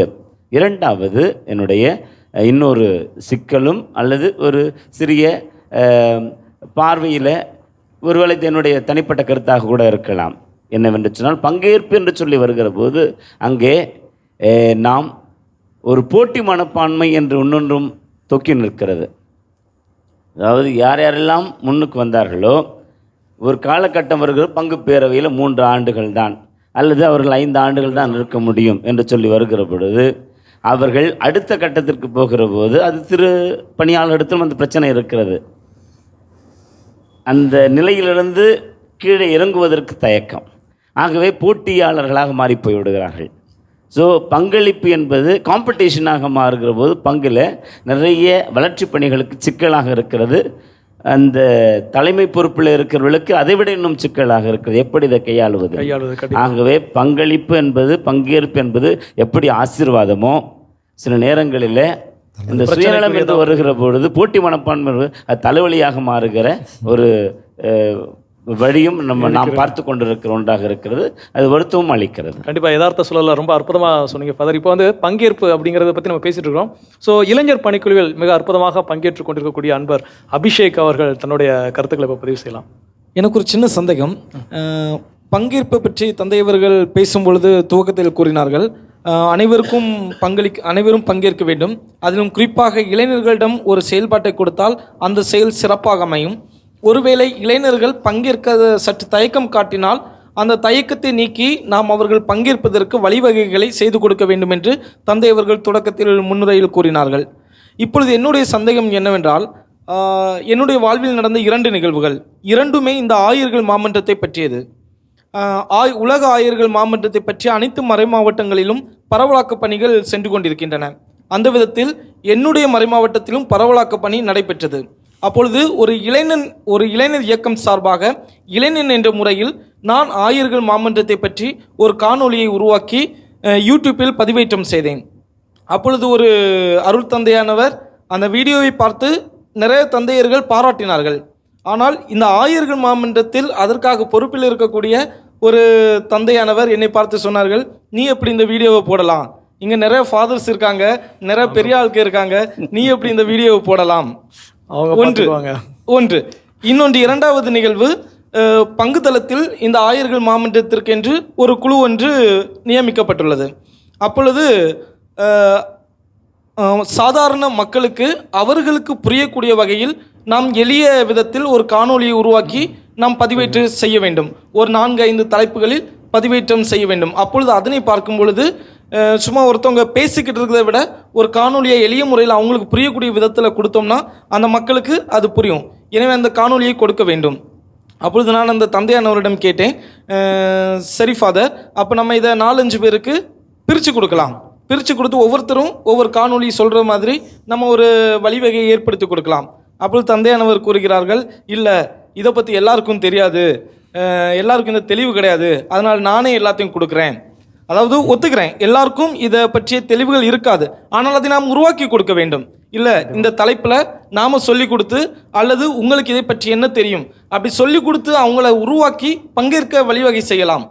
ஆனால் அப்படி செய்யாமல் யாருக்கும் தெரியாது, அதனால் நானே எல்லாத்தையும் பார்த்துக்கிறேன் அப்படி சொல்லக்கூடிய இந்த 2 நிகழ்வுகளையும் பார்க்கும் பொழுது எனக்கு என்ன தோணுகிறது என்றால், இந்த ஆயர் மாமன்றம் உண்மையிலேயே பெயரளவில் ஆயர்கள் மாமன்றம் என்ற ஒரு நிகழ்வோடு அமைந்து விடுமா? அப்படி இல்லை என்றால் நாம் எதிர்பார்த்திருக்கக்கூடிய அல்லது இந்த 3 ஆண்டுகள் இந்த ஆயர்கள் மாமன்றத்தை பற்றி நாம் கொண்டிருக்கக்கூடிய இந்த நோக்கம் உண்மையிலே நிறைவேறுமா என்பது சந்தேகமும் ஒரு ஐயமும். பங்கேற்க விரும்பும் என்னை பங்கேற்க விடாமல் தடுத்து விட்டார்கள், இது இப்படியே தொடருமா அல்லது இதுக்கு முற்றுப்புள்ளி வைக்க போகிறோமா? அருமையான கேள்வி. நிச்சயமாக நிறையா பலதரப்பட்ட கருத்துக்கள் எல்லாம் மைண்டில் இருக்குது. கண்டிப்பாக நம்ம தந்தையவர்கள்ட்ட பற்றி தொடர்ந்து பேசுவோம். அருட்சகோதரி அவர்கள் உங்களுடைய கருத்துக்கள் சொல்லலாம். பங்கேற்பு என்ற இதற்கு தடையாக இருப்பது நான் பெரியவனா நீ பெரியவனா என்ற எண்ணம் தான். இதில் என்னுடைய ஒப்பீனியன் ஒரு தடவை எடுக்கப்படவில்லை என்றால் நான் அடுத்த முறை பங்கெடுக்க மாட்டேன் என்ற அந்த எண்ணம். இயேசு சொல்வது போல சின்னம் சிறியவர்களாக நீங்கள் மாறாவிடில் விண்ணரசில் நுழைய முடியாது. ஆகவே நம்முடைய எண்ணத்தை மாற்றிக்கொள்ள வேண்டும். நம்முடைய பங்களிப்பு ஒரு குருவானவருக்காகவோ ஒரு குறிப்பிட்ட நபருக்காகவோ இல்லை, திருச்சபையுடைய வளர்ச்சிக்காக என்பதை புரிந்து கொண்டு நம்முடைய அருள் நிலையில் இருப்பவர்களோடு நாம் கைகோர்த்து நடந்தால் இந்த பங்கேற்பை வலுப்படுத்த முடியும். கண்டிப்பாக நிறைவாக தொடர்ந்து நம்ம தென்னிந்திய திருவையினுடைய ஆண்டவர் சொல்லுங்கள். இந்த பங்கேற்பினுடைய 3 நிலைகளை நான் மிக சுருக்கமாக சொல்லி நம்முடைய சிந்தனை, நம்முடைய செயலாக்கத்தை விரிவாக்க வேண்டும் என்று நான் வேண்டிக் கொள்கிறேன். பங்கேற்பும் தூய ஆவியானவருடைய அருட்கொடையும் பிரிக்க முடியாதவைகள். தூயாவியானவர் அருட்கொடைகளை ஒரு சிலருக்கு மட்டுமே கொடுத்திருக்கிறார் என்பது நம்முடைய நம்பிக்கைக்கு புறம்பானது. திருத்தந்தை அவர்களும் அதை மீண்டும் மீண்டும் உறுதிப்படுத்துகிறார்கள். ஒருவேளை திருச்சபையில் ஒரு மனித வள துறை போன்று ஒன்று அமைத்து ஒவ்வொரு உறுப்பினருக்கும் இறைவன் தூயாவியான தந்திருக்கின்ற அந்த வரத்தை கண்டுணர்ந்து அதனை திரு அவைக்கு எப்படி வளர்ச்சிக்காக, ஆன்மீக வளர்ச்சிக்காகவும் சமுதாய ஈடுபாட்டுக்காகவும் பயன்படுத்துவது என்று நாம் அறிந்து செயல்படுவது நல்லது. ஏன்னா பவுலடிகளார் நமக்கு சொல்லுகின்ற திருச்சபை திரு அவைக்கான ஒரு உருவகம் சரீரம், உடல். இந்த உடலில் ஒரு உறுப்பாவது பணியாற்றாமல் பயனில்லாமல் இல்லை. ஆகவே எப்போ எந்த அளவுக்கு அனைத்து உறுப்புகளையும் நாம் செயலாக்க செய்கிறோமோ அப்போ அந்த அளவுக்கு நம்முடைய உடல் வலுவானதாகவும் அதனுடைய நோக்கத்தை நிறைவேற்றுவதாகவும் இருக்கும். ஒரு திருச்சபையில் ஒரு போதகர் திடீரென்று ஒரு புதிய முயற்சியை செய்தார். புதிய ஏற்பாட்டில் இருக்கின்ற தூய ஆவியான வரங்களை, புதிய ஏற்பாடு மட்டுமல்ல பழைய ஏற்பாட்டில் என்ன வரங்கள் இருக்கோ ஒரு 100 மாதிரி புதிய ஏற்பாட்டில் குறிப்பாக வரங்களாக அடையாளம் காணப்பட்டவைகள் 27, அதை விட நிறைய எழுதி அதை பிரிண்ட் பண்ணி இந்த தூய ஆவியானோட திருநாளில் ஒவ்வொரு வரத்தையும் ஒரு சின்ன பேப்பரில் பிரிண்ட் பண்ணி அதை ஒவ்வொருத்தரும் முன்னால் ஆண்டவர் உங்களுக்கு இந்த வரத்தை கொடுத்திருக்கிறார்கள் நம்பி இதை எடுத்து செல்லுங்கள், அதை பயிற்சி செய்யுங்கள். அதுக்கான வாய்ப்புகளை ஏற்படுவதற்காக சில தலைவர்களையும் ஏற்படுத்தி அவர்கள் செய்தார்கள். எப்படி மிக மிக அற்புதமான ஆச்சரியமான முடிவுகள் அந்த திருச்சபையில் ஏற்பட்டன என்று அவர்கள் குறிப்பிடுகிறார்கள்.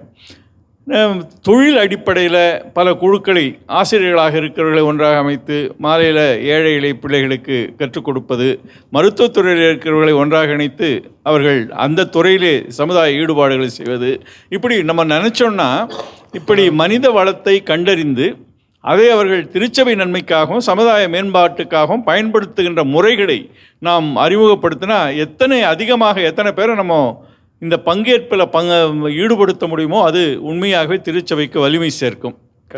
ரெண்டாவது, நம்முடைய தந்தை அவர்கள் முன்னதாகவே குறிப்பிட்டார்கள், சமுதாய வாழ்வில் நம்முடைய பங்களிப்பு மிக மிக முக்கியம்.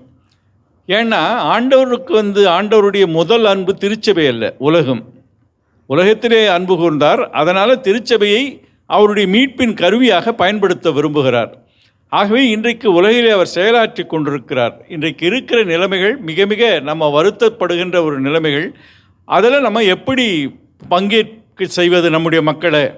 எப்பாவது திருச்சபையினுடைய நலன்கள் பாதிக்கப்படும் போது மட்டும்தான் நம்ம தெருவுக்கு வரோம். ஆனால் இன்றைக்கு சிறுபான்மையினர் மிக மிக அதிகமாக கொடுமைப்படுத்தப்படுகிறார்கள். அதாவது ஜனநாயகத்துக்கு எதிரான பல்வேறு விதமான முயற்சிகள் மேற்கொள்ளப்படுகின்றன. ஆகவே இதிலையும் நம்ம பங்கேற்க வேண்டும். ஏனென்றால் நம்முடைய நம்பிக்கை என்னவென்றால் இறைவன் உலகை படைத்தவர் மட்டுமல்ல, வரலாற்றை படைத்தவர் மட்டுமல்ல, அதிலே தொடர்ந்து செயலாற்றி கொண்டிருக்கிறார். நம்ம அதில் போய் அவங்களோட நம்ம நிற்காவிட்டால் போராடுகின்றவர்களோடு ஒரு ஜான் நைட்டி ராபின்சன் சொல்கிற மாதிரி ப்ராக்டிக்கல் ஏத்தியிசம், இறைவன் இயேசு கிறிஸ்துவிலே வெளிப்பட்ட இறைவன் இங்கே போராடி கொண்டிருக்கிறார். அவருடைய திரு அவையாக நாம் அவரோடு இணைந்து இந்த மனிதருக்காக, மற்றொரு மனித நல்வாழ்வுக்காக ஈடுபடுகின்ற போராட்டங்கள். மூன்றாவது, இறுதியாக முதலாவது இறைவன் படைத்த போது படைப்பிலே எப்பொழுது அவர் படைத்தாரோ, ஆதாம் ஏவாளை படைத்த போது அவர் தன்னையே வெறுமையாக்கி கொள்கிறார். ஏன்னா அந்த படைப்பையெல்லாம் மனிதரிடத்திலே ஒப்பு கொடுத்து நீங்கள் இதை ஆண்டு கொள்ளுங்கள் என்று சொல்லுகிறார். ஆகவே முதலாவது கொடுக்கப்பட்ட பணி இந்த படைப்பை மேம்படுத்துவது, இதை காப்பாற்றுவது, மேம்படுத்துவது. திருச்சபைக்கு நிறைய நிலவளங்கள் இருக்கின்றன. நமக்கு இதை பற்றிய அறிவை போதிப்பதற்கான பல்வேறு வாய்ப்புகள் இருக்கின்றன. ஆகவே ஸ்டூவர்ட்ஷிப் ஆஃப் கிரியேஷன், எப்படி இந்த படைப்பை, முழு படைப்பையும் நம்ம மாண்புறச் செய்வது. ஏன்னா படைப்பு பல இடங்களில் இன்று குன்றி போகின்ற அளவுக்கு பெரும் முதலாளிகள் இதையெல்லாம் அழித்து கொண்டிருக்கிறார்கள். அரசும் அவர்களுக்கு உடன் சென்று கொண்டிருக்கிறது. ஆகவே இதையெல்லாம் நம்ம எதிர்க்கணும். சாக்ரட்டிஸ் சொன்னார், if you neglect politics will neglect you. எல்லாமே அதோடு இணைஞ்சிருக்கு. ஆகவே இந்த 3 நிலைகளில் நம்முடைய பங்களிப்பை அதிகரிப்பது திரு அவையை மேலும் வலுப்படுத்தும், திரு அவையினுடைய திருப்பணிகள் நிறைவேறுவதற்கு பெரும் துணையாக இருக்கும். இன்னைக்கு எல்லாருடைய பகிர்வையும் கொண்டு வரும்போது ஒரு 4 விதமான ஒரு கண்ணோட்டங்கள் நோக்கப்படுகிறது. நம்முடைய தந்தை அவர்கள் சொன்ன மாதிரி சமூக மாற்றம். ஸோ ஆண்டவர் அவர்கள் சொன்னதும் அதே தான் சொல்லியிருந்தாங்க. இந்த ஒரு சமூக பங்கெடுப்பு அப்படிங்கிறது இன்னைக்கு இயற்கைக்கு முரணாக இயற்கையை நாம் அழித்து கொண்டே இருக்கிறோம். ஒவ்வொரு நாளும் பார்த்தா நாளுக்கு நாள் வெப்பநிலைகள் அப்படிங்கிறது உயர்ந்து கொண்டே போகிறது. பல விதங்களில் நம்ம அதை பற்றி நிறைய இடங்களில் நம்ம பேசியிருக்கிறோம். அப்போ அப்படிப்பட்ட ஒரு பங்களிப்பையும் நம்ம என்ன பண்ண வேண்டும், கொண்டு வர வேண்டும். இரண்டாவதாக என்ன, அரசியல் பங்கேற்பு இருக்க வேண்டும் அப்படின்னு சொன்னாங்க. ஸோ இதை தாண்டி இன்னொரு விஷயம் என்ன அப்படின்னா, நம்முடைய அன்பர் இளைஞர் அவர்கள் பகிர்ந்து கொண்ட விஷயம் என்ன அப்படின்னா, நான் பங்கெடுக்க தயாராக இருக்கிறேன், ஆனால் அங்கே நான் மட்டுப்படுத்தப்படுகிறேன். அப்போது அதை கடந்து எப்படி நான் வெளியே வருவது? அருட்சகோதரி அவர்கள் சொல்லும்போது என்ன சொன்னாங்க அப்படின்னா, துறவரத்தாரும் பொதுநிலையினரும் இணைந்து பங்கெடுக்கும் போது நிச்சயமாக அங்கே ஒரு மாற்றம் வரும். அதில் எந்த ஒரு இதுவும் இல்லை. இப்போ இது எல்லா இடத்துலையும் நடக்குதா அப்படின்னு கேட்டால், ஒரு சில இடங்களில் இது போன்ற தவறுகள் நடக்கிறது, ஒரு சில இடங்களில் இது போன்ற தவறுகள் நடப்பதை மிக சிறப்பாகவே சென்று கொண்டிருக்கிறது. இப்போ இதை ஒட்டு மொத்தமாக பார்க்குறப்ப இது எப்படி நாம் எதிர்கொள்வது, என்ன நினைக்கிறீங்க இப்போ?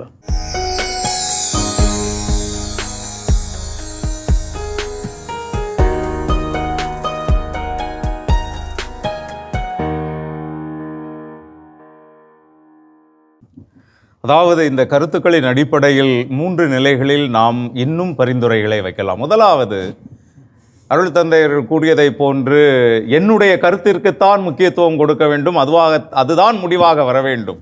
அத்தகைய சூழ்நிலையில் போட்டி மனப்பான்மை வருகின்றது. அருள் சகோதரி கூறினார்கள், இந்த போட்டி மனப்பான்மை வந்ததால் நான் பங்கெடுக்க மாட்டேன், நீயா நானா. இந்த சூழ்நிலையில் இருக்கக்கூடிய நபர்களுக்கு புனித பவுல் மிக அழகான உதாரணத்தை கொடுக்கின்றார். பிலிப்பியருக்கு எழுதிய கடிதம் 4வது அதிகாரம் 2வது வசனத்திலிருந்து வாசிக்கின்றோம். ஆண்டவரோடு இணைந்து ஒரு மனதவராய் இருக்கும்படி எயோதியாவை கேட்டுக்கொள்ளுகின்றேன், சிந்திக்காவை கேட்டுக்கொள்ளுகின்றேன். 2 பெண்கள் சண்டையிட்டுக் கொள்ளுகின்றார்கள் அந்த திரு அவையில். இருவரும் சண்டையிட்டுக் கொள்வது நன்மை நடக்க வேண்டும். இயேசுவின் நெறிமுறைகள்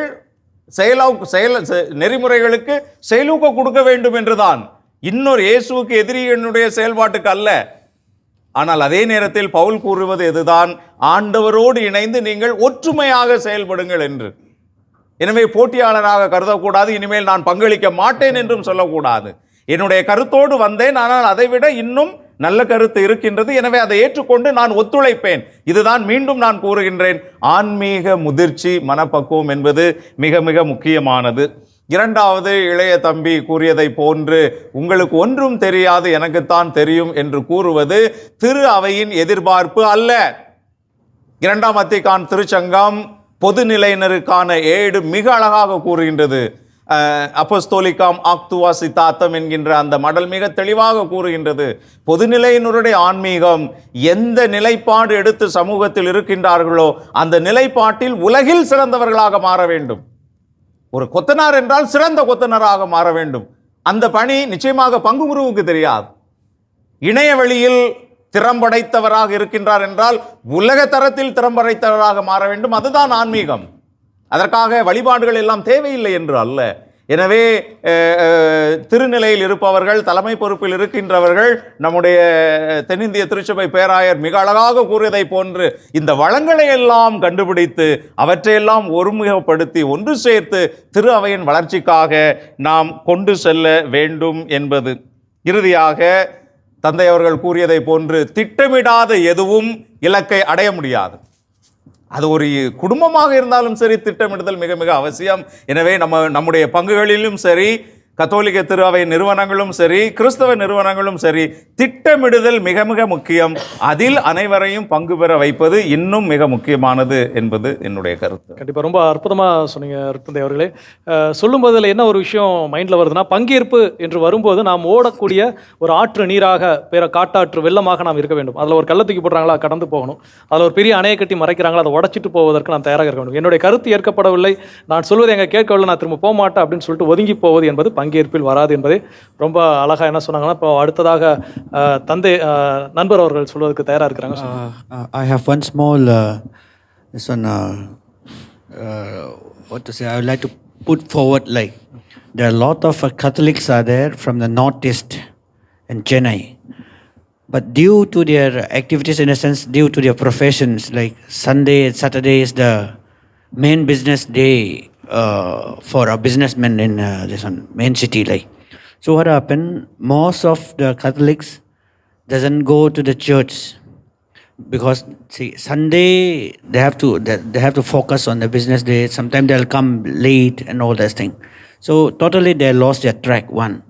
Now even in the festival time like in the Christmas or anything like, so there is the difficulties attending the church and all this thing because of their time schedule and all this thing. So Sunday there is some church are opening by 5 o'clock and all this thing, but Saturday itself they will come by 11:30. Again they have to wake up and cook and all this thing. Again they have to get ready by 9:30 to go. So there is some difficulties are there. So I'm not comparing, but in 2019 October there were. I'm not comparing anyone, but for example, like there was 17 pastors came from Tamenglong and from Bishnupur. I'm talking about this and other practice. So they came down and they were seeing how they are doing and all this. And now, because of that help, Beshannagar there is one not the Catholics. I'm talking about this one Protestant or anything. Not comparing anything, but it is one there. Adambakam there is already 3. Last week they have opened one more. Again there is one in this one Annanagar. Again Chulai Medu. So seeing with this, some of our Catholic youth, due to the time factor, they simply jump in there and they were doing as a active member sort of. So what happened? Why I say is this: they lost the track somewhere, and even their sacraments were already lost. So if we can plan out somewhere where we also can come and have different timings, like if there is some priest, one priest or particular something like from a particular center where we can come and join, get a mass in a particular timing, it will be very good. This is what I even on the Christmas celebration, whatever, Christmas will be a big business day in the market. So what happened? They have to go again. Even myself, when I was in the retail sector, I have to work. When I come back, Christmas gets over. So what happened? Wherever close by, whether it is there, I jump in and we did that. So even we lost some time. So and so many Catholics are there and everywhere. So if there is a plan, if you plan out somewhere, we can come together and practice our faith. That also will be very good. Thank you. கண்டிப்பாக நம்முடைய அன்பர் அவருடைய பகிர்தலை நாம் கேட்கும் பொழுது 2 விஷயங்களை இங்கே நாம் மீண்டும் நினைவுபடுத்திக் கொள்ள நான் ஆசைப்படுகின்றேன். என்ன அப்படின்னா, நமக்கு வாய்ப்புகள் கிடைக்கிறது, என்னுடைய வாய்ப்புகளில் நான் பங்கெடுக்கிறேன், ஆனால் என்னுடைய ஆலோசனைகள் மறக்கப்படும் போது நான் வெளியே செல்கிறேன். அப்படி ஒரு சாரார். இன்னொரு சாராருக்கு வாய்ப்புகள் என்பதே பங்கெடுப்பதற்கான வாய்ப்புகளே இல்லை என்பதை அவருடைய பகிர்விலிருந்து நம்மளால் அறிந்து கொள்ள முடிகிறது. அதோடு தொடக்கத்தில் நம்முடைய அக்கா சபிதா அவர்கள் சொன்னாங்க, திருநங்கை என்பவர்கள் பார்வையாளரா அல்லது பங்கேற்பாளரா அப்படின்னு பட்டிமன்றம் நடத்துகிற மாதிரி அழகான ஒரு டாபிக், ஒரு கேள்வியோடு என்ன பண்ணான்னு கேட்டேன். இப்போ 2ற்குமான அந்த தேவை என்பது ஒன்று தான். ஸோ அதை குறித்து அதற்கு என்ன சொல்லலாம்? நான் எங்கள் மறைந்த கொலை செய்யப்பட்ட தந்தை KJ தாமஸ் அவர்களை பற்றி நான் சொல்லுவேன். He does not worry about who takes the credit as long as the work is done. யாருக்கு பெயர் கிடைக்கிறது, யார் முன்னிலைப்படுத்தப்படுகிறார்கள் என்பது முக்கியமல்ல, வேலை செய்து முடிக்கப்படுகிற வரைக்கும். இப்படி ஒரு சிலர் திரு அவையில் அந்த மனப்பாங்கை கொண்டிருக்க வேண்டும். இப்படி நம்ம நம்மை விட்டு சாராதவர்கள் இருந்தால் கூட இன்னும் எல்லாரும் I wish that all proclaim all R given the spirit அப்படின்னு மோசே சொல்கிற மாதிரி கூடாரத்துக்கு வெளியே இறைவாக்குரைத்தவர்கள். உன் பெயரால் ஒருவன் பேய் ஓட்டுவனை தடுக்க பார்த்தோம், வேண்டாம், நல்லது யார் வேண்டுமானாலும் செய்யட்டும், இருக்கிற குறைகளை எல்லாம் களைந்து நாம் இன்னும் பங்கேற்பாளர்களை ஊக்குவிப்போம், வழி நடத்துவோம் அப்படின்னு தான் நான் சொல்கிறேன். கண்டிப்பாக இதில் நமக்குத்தான் ஒரு தனிப்பட்ட ஒரு புரிதல் என்பது வேண்டும். என்ன அப்படின்னா, பங்கேற்பாளர்கள் யாராலும் இருக்கலாம், அவர்களை ஏற்றுக்கொள்ள வேண்டும். மத்தேயுவை அந்த 11 சீடர்கள் ஏற்றுக்கொண்டது போல நாமும் நல்ல செய்திகளை கொண்டு வரக்கூடிய பங்கேற்பாளர்களை ஏற்றுக்கொள்ள வேண்டும் அப்படின்னு அழகா அன்பு ஆயர் அவர்கள் சொன்னாங்க. தொடர்ந்து அருட்தந்தை அவர்கள். சகோதரர் கூறியது புலம்பெயர்ந்து வாழ்க்கைக்காக வந்தவர்களுக்கான பணியானது இன்னும் மறைமாவட்டங்களில் ஏறெடுக்கப்படவில்லை என்பதுதான் யதார்த்தம். திருத்தந்தை தெளிவாக கூறியிருக்கின்றார், புலம்பெயர்ந்தவர்களுக்கு நாம் கட்டாயம் பணி செய்ய வேண்டும் என்று. எனவே இந்த நிகழ்வின் மூலமாக நிச்சயமாக மாதா தொலைக்காட்சி எல்லா மறைமாவட்டங்களுக்கும் இந்த செய்தியை சொல்கின்றது. புலம்பெயர்ந்தவர்களுக்கு, மொழி தெரியாதவர்களுக்கு அல்லது குறிப்பிட்ட தொழில் செய்கின்றவர்கள் ஞாயிற்றுக்கிழமை திருப்பலிக்கு வர முடியாது. எனவே அவர்களுக்கான மேய்ப்பு பணி வரையறையை நிறுவுவதற்கு, தொடங்குவதற்கு நிச்சயமாக இந்த நிகழ்வு மிகவும் முக்கியமான நிகழ்வாக இருக்கின்றது. உங்களுக்கு நன்றி. Though Pope has told and very strictly told to serve all those who are migrated, but in our dioceses we need to yet plan it out. And thanks for your suggestion, and through this program surely it will most of the dioceses will come to know about it, and surely the dioceses will do and cater to your spiritual need. Thanks for this suggestion. I just want to confirm it. Tomorrow there is a meeting to discuss with all the secretaries of Migration Commission to plan for his concern. That's So very the good. church is already ready. That's what I want to insist upon it. Vishal, And Mother TV is giving opening for this. Yeah. And I appreciate that this discussion is coming in this meeting. கண்டிப்பாக இந்த ஒரு நல்ல ஒரு கருத்தமர்வில் ஒரு மிகப்பெரிய மாற்றங்கள் எடுக்குது. அதில் மாதா தொலைக்காட்சி ஒரு சிறிய புள்ளியாக இருக்குது. அப்படிங்கிறப்போ நிச்சயமாக அது நம்ம அனைவருக்குமே ஒரு மகிழ்ச்சி அளிக்கக்கூடிய ஒன்று தான். நிறைவாக அருட்தந்தை சவரிமுத்து அவர்கள். பங்கேற்பு என்று சொல்கின்ற பொழுது வழிபாட்டில் உள்ள பங்கேற்பு, அதில் இருக்கக்கூடிய சிக்கலை பற்றி நாம் அதிகமாக பேசவில்லை. ஏன்னா வழிபாட்டில் திருவைங்கிறது பொறுத்தில் உள்ள பங்கேற்புனா வழிபாட்டில் இருக்கக்கூடிய பங்கேற்பு பொதுவாக மக்கள் வராங்க. ஆனால் பங்கேற்பு அதிகமாக பார்த்தீங்கன்னா பெண்கள். ஆனால் பெண்களுக்கு நிர்வாகத்தில் எந்த அளவுக்கு பங்கேற்பு அப்படிங்கிறது மிகப்பெரிய கேள்வியாக இருக்கிறது. எப்படி இளைஞர்கள் ஒதுக்கப்படுகிறார்களோ அதே போல் பெண்கள் இன்றைக்கு திரு அவையில் அதுவும் குறிப்பாக நிர்வாகத்தில் முடிவெடுக்கக்கூடிய அதிகாரத்தில் ஒதுக்கப்படுகிறார்கள் என்பது நாம் கவனிக்க வேண்டியது. ஏனெனில் வழிபாட்டை நிறைவு செய்வது அல்லது வழிபாட்டை தாங்குவது அவர்கள்தான்.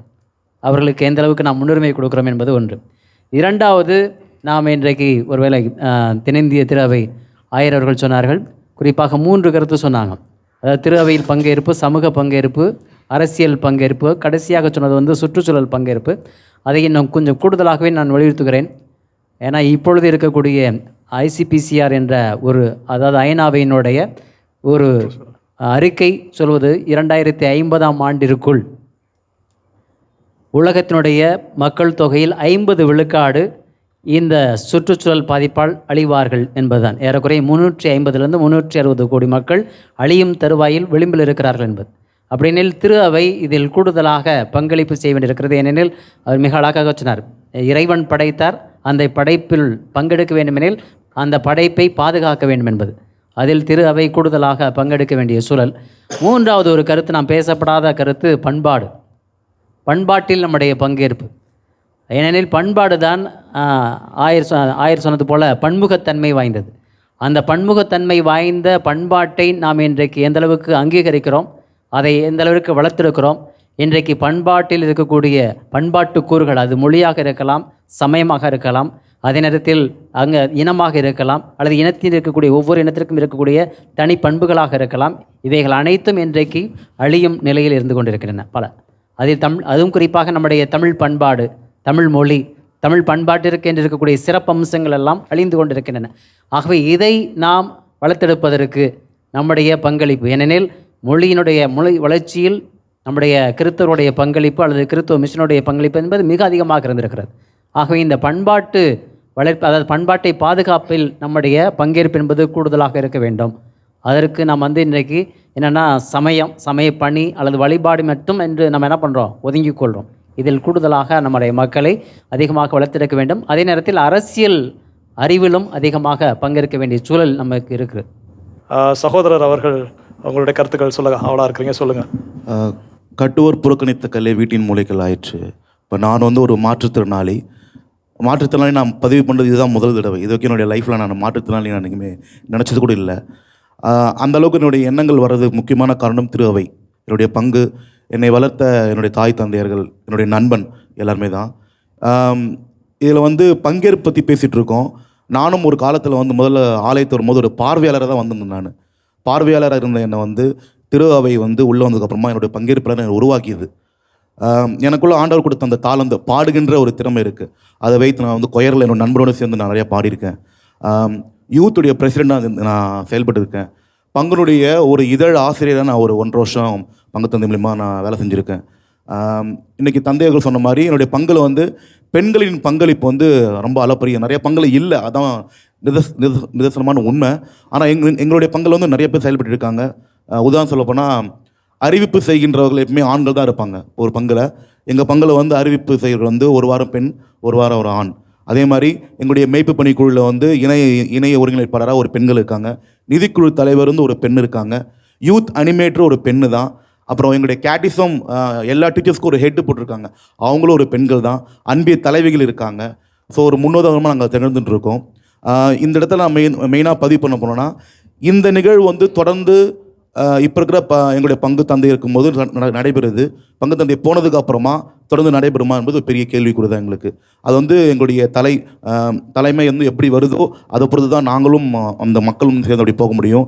ஸோ நாங்கள் எடுக்கின்ற ஒவ்வொரு முயற்சிகளும், ஒவ்வொரு முடிவுகளும், ஒவ்வொரு பங்கிலுமே நல்லதொரு வளர்ச்சி, எல்லாருக்கும் சம உரிமை, எல்லோரும் பங்கு பெறணும், அதோட எங்களுடைய ஆசை, ஒரு பரிந்துரையை நான் வைக்கிறேன். ஸோ நிறைவாக நம்ம வந்து நம்மளுடைய நிலைமையை வச்சு பங்கேற்கிறத விட நம்மளுடைய திறமைகளை வச்சு நம்ம பங்கேற்கிறது வந்து என்னுடைய கருத்தாகும்.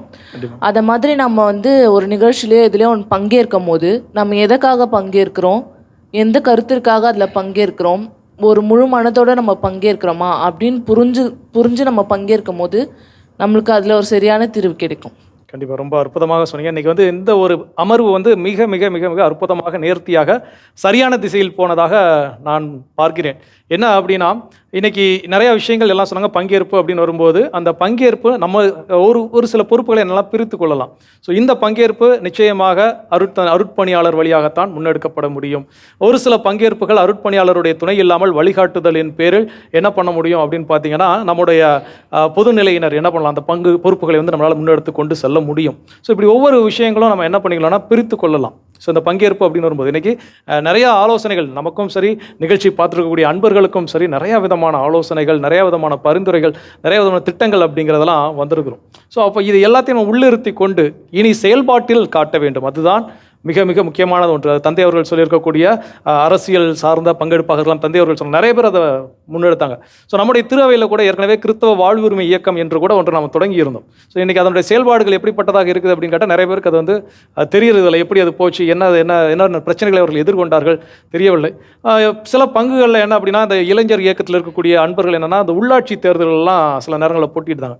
ஸோ அப்போ அந்த போட்டியிட்டப்போ அவர்களுக்கு எத்தகைய ஒரு அங்கீகாரத்தை அந்த பங்கு தளங்கள் தந்தது, ஸோ அந்த பங்கு உறுப்பினர்கள் மொதல் அவங்களுக்கு ஓட்டு போட்டாங்களா அப்படின்னு கேட்டால் அதுவும் மிகப்பெரிய ஒரு கேள்விக்குறிகள். ஸோ அப்போ பங்கேற்பு என்று வரும்போது நான் பங்கேற்க வேண்டும் அப்படிங்கிறத நம்ம எந்த அளவுக்கு விரும்புகிறோமோ, அதே வேளையில் நம் சார்பாக பிறர் ஒருவர் பங்கேற்கிறார் என்றால் அவர்களுக்கும் நாம் உதவியாக இருக்க வேண்டும் அப்படிங்கிற ஒரு தனி மனித மாற்றம் இங்கே வர வேண்டும். புரட்சியாளர் சேகுவேரா சொல்வார், எந்த ஒரு பெரிய சமுதாய மாற்றமும் சின்னதொரு புள்ளியில் ஆரம்பமாகும் அப்படின்னு சொல்வார். ஸோ நாம் அந்த புள்ளியாக இருக்க வேண்டும் அப்படிங்கிறத இந்த அமர்வு வந்து மிகச்சிறப்பாக நமக்கு சொல்லியிருப்பதாக நான் அறிகிறேன். ஸோ நிறைவாக இந்த அமர்வை முடித்து வைப்பதற்கு முன்னதாக அவருடைய குட்டி தம்பி அவருடைய கருத்தை சொல்வதற்கு ஆயத்தமாக இருக்கிறாரு. அதோட நம்ம முடிச்சுக்கலாம். ஃபாதர் சொன்னார், முதல்ல பீடப்பூக்கள்லேருந்து ஆரம்பித்தார். பீடப்பூக்கள்னா எப்படின்னா, பெற்றோர்கள் ஃபஸ்ட்டு அவங்கள ஊக்குவிக்கிறோன்னு ஃபாதர் சொன்னார். அதே போல் இப்போ ரீடிங்ஸ் படிக்கும்போது கூட பெற்றோர்கள் வந்து அந்த குழந்தைகள் முன்னாடி படித்தா நம்ம பெற்றோர்கள் படிக்கிறாங்களே நம்மளும் இது போல் படிக்கணும்னு சொல்லிட்டு அவங்களுக்கு ஒரு ஆர்வம் வரும். இந்த காலகட்டத்தில் வந்து இளைஞர்கள் வந்து பேருக்கு திருவிழா கிறிஸ்தவர்கள் என்று கூட சொல்லலாம். திருவிழா இளைஞர்கள் ரெண்டு நல்லா பேண்ட்டை டக் பிடிச்சிக்கிட்டு நல்லா கவர்ற அளவுக்கு எல்லோரும் நடந்துட்டு போவாங்க. அந்த திருவிழா கிறிஸ்தவர்கள் அந்த டைமில் மட்டும்தான் 10 நாளில் மட்டும் தான் அவங்கள பார்க்க முடியும் கோயிலில். அதே போல் வந்து நற்கருணையில் முழுமையாக பங்கேற்க மாட்டாங்க. எங்கேயோ மூலையில் உட்காந்து ஃபோன் நோண்டிட்டு இருப்பாங்க. நன்மை கொடுக்க மட்டும் டைரெக்டாக கோயில் வந்து நன்மை அவங்க தான் போய் ஃபஸ்ட்டு வாங்குவாங்க. நான் நிறைய பேரை கேட்டிருக்கேன், அரை பூசையில் வந்து நன்மை வாங்க சொன்னால் நீ என்ன சொல்கிறது, நீ என்ன பெரிய ஆளுன்னு கேட்பாங்க. நான் சொல்வேன், ஒரு நற்கருணை வந்து முழுமையாக தான் உட்கொள்ளணும் அப்படி சொல்லும்போது அவங்க பாட்டு கண்டுக்காமல் போயிட்டுருப்பாங்க. அதே போல் அருட்சாதனங்களிலும் அவங்க சரியாக பங்கெடுக்க மாட்டாங்க. நான் கேட்பேன், இன்னும் நீங்கள் புதுன்னு வாங்கலாம் கேட்டால் அதெல்லாம் கல்யாணத்தில் பொறுமையாக எடுத்துக்கலாம் மொத்தமாக சேர்ந்து. திருச்சபைன்றது அவங்களுக்கு ஒரு இதுவாகவே தெரியல, ஒரு எப்படி சொல்கிறது, ஒரு முக்கியமானதாகவே அவங்க வாழ்க்கைக்கு தெரியல. ஏதோ விளையாட்டாகவோ திருச்சபையை வந்து ஒரு கேர்லெஸ் இல்லாமல் எடுத்துருக்காங்க. வாழ்க்கை வந்து ஒரு என்ஜாய்மெண்ட்டாக இருக்கணும்னு சொல்லி இது பண்ணுறாங்க. அது அவங்களுக்கு கடவுளுக்கோசம் 1 மணி நேரம் ஒதுக்குனா தான் அவங்க வாழ்க்கையில் அவங்களுக்கு ஒரு வெற்றி இதுவாக இருக்க முடியும்னு நான் எனக்கு கருத்தாக சொல்லியிருக்கேன். ரொம்ப அற்புதமாக சொன்னீங்க தம்பி. அதை தந்தை நம்முடைய ஆயர் அவர்கள் ஏற்கனவே சொன்னாங்க. ஸோ இந்த கட்டமைப்புகள் குடும்பங்களில் இருந்து நாம் உருவாக்க வேண்டும். குடும்பங்கள்ல இருந்து என்ன பண்ணணும், நம்ம தந்தை அவர்களும் சொன்னாங்க, பீடப்பணியாளராக போ, இளைஞர் இயக்கத்துக்கு போ. சில பங்குகளில் சில பெற்றோர்கள்லாம் சொல்லுவாங்க, இளைஞர் இயக்கத்துக்கு போனால் என் பசங்க பையங்க என்ன கெட்டு போயிடுவாங்க அப்படின்னு. போகாமல் விட்டுட்டு வீட்டில் ஒரு சின்ன நல்ல ஒரு ரூம், தனி room, internet connection, high speed system எல்லாம் கொடுத்துட்டு என் பையனை நான் பந்துஸ்தாக பார்த்துக்கிறேன் வச்சு அங்கே தான் கெட்டு போவதற்கான வாய்ப்புகள் நிறையா இருக்குது. அது பல பெற்றோர்கள் என்ன அப்படின்னா புரிந்து கொள்வதில்லை. இந்த இடத்துல என்ன நான் பதிவு செய்ய விருப்பப்படுகிறேன் என்றால், அந்த இடங்களில் இருக்கக்கூடிய பெற்றோர்கள் எப்படிப்பட்டவர்களாக இருக்கணும்னா நம்முடைய அன்னை மரியாதை போன்று இருக்க வேண்டும். ஏன்னா முதல் புதுமை செய்த அந்த காணா ஒரு திருமண புதுமை அப்படின்னு சொல்கிறப்போ ஆண்டவர் இயேசு கிறிஸ்து நமக்கு எல்லாருக்கும் தெரிஞ்சது தான், எனது நேரம் இன்னும் வரவில்லை அப்படின்னு சொல்லியிருந்தாங்க. ஆனால் அன்னை மரியா என்ன பண்ணாங்க அப்படின்னா, அந்த இடத்துல சொல்லுவாங்க இல்லையா, அது சரியான வார்த்தையான்னு தெரியல, பட் நான் பல நேரங்கள் அந்த வார்த்தையை பயன்படுத்துவேன், கோர்த்து விட்டு போகிறது அப்படின்னு சொல்லி அந்த ஆட்களை கூப்பிட்டு, இந்தாங்க இவர் என்ன சொல்கிறாரோ செய்யுங்க அப்படின்னு சொல்லி ஆண்டவர் இயேசு இந்த மேடை ஏற்றி விட்ட மாதிரி தான். ஸோ மேடை ஏற்றி விட்டதுக்கப்புறம் அம்மா ஏற்றி விட்டாச்சு, இறங்க முடியாது, என்ன பண்ண முடியும், செஞ்சுத்தான் ஆக வேண்டும். வராத நேரத்தையும் வர வைத்தவர் அன்னை மரியா. ஸோ அப்படிப்பட்ட ஒரு அன்னை மரியாவை போன்று பெற்றோர்கள் இருந்தாங்கன்னா தம்பி மாதிரியான ஆட்களுடைய ஆதங்கம் என்ன ஆகும்னா கண்டிப்பாக குறைய வேண்டும். அதை ஸோ இங்கே இருக்கக்கூடிய பெற்றோர்களும் சரி, நிகழ்ச்சி பார்த்துக்கூடிய பெற்றோர்களும் சரி, அதை புரிந்து கொள்ள வேண்டும். ஸோ மிக சிறப்பான பகிர்வுகள். ஸோ மீண்டும் சொல்கிறோம், நம்முடைய உலக ஆயர் மன்றத்தை முன்னிட்டு நாம் முன்னெடுக்கக்கூடிய பணிகளை 3 கருப்பொருளாக பிரித்து நாம் ஆராய்ந்து கொண்டிருக்கின்றோம். ஸோ கடந்த பகுதியிலே ஒன்றுப்பை குறித்து பேசினோம். இந்த பகுதியிலே பங்கேற்பு எவ்விதம் இருக்க வேண்டும் என்பது குறித்து பலதரப்பட்ட கருத்துக்களை நாம் பகிர்ந்து கொண்டோம். நிகழ்ச்சி பார்த்துக்கூடிய அன்பர்களாக நீங்களும் உங்களுடைய கருத்துக்களை ஏற்கனவே சொன்னது போல் உங்களுடைய இறை சமூகத்தினர் பக்கத்தில் இருக்கிறவங்களோட பகிர்ந்து கொள்ளுங்கள். எப்படிப்பட்ட பங்கேற்பாக நாம் இருக்க வேண்டும், இதுவரை எனக்கு பிடிக்கல, ஆனால் அவர் சொல்ல இருக்கக்கூடிய கருத்து நல்ல கருத்தாக இருக்குது, அதனால் நான் ஆதரவு தெரிவிக்கல, எனக்கு பிடிக்கல என்ற காரணத்திற்காக சின்ன சின்ன விஷயங்களில் நாம் பிரிந்திருந்தாலும் இனி அதையெல்லாம் கடந்து விட்டு நாம் அடுத்த ஒரு மாற்றத்தை நோக்கி முன்னெடுத்து செல்வோம் அப்படிங்கிறத இந்த அமர்வு நமக்கு உணர்த்தி இருக்கிறது. இந்த அமர்வில் மிக சிறப்பாக நம்மை பங்கேற்பு ஏற்க செய்த நம்முடைய அன்பு ஆயர் அவர்களுக்கும் அன்பு அருட்தந்தை அவர்களுக்கும் பங்கெடுத்த உங்கள் ஒவ்வொருவருக்கும் மனமார்ந்த நன்றியும் பாராட்டுகளும். மாதா தொலைக்காட்சி அன்பர்களே, மீண்டும் உங்களை அடுத்த பகுதியான நற்செய்தி பணி என்ற பகுதியில் சந்திக்கும் வரை உங்களிடமிருந்து விடைபெறுகிறோம். இது நமது மாதா தொலைக்காட்சியின் சிறப்பு நிகழ்ச்சி கூட்டுறங்கு இயக்க திரு அவை ஒன்றிணைந்து ஒரே பாதையில்.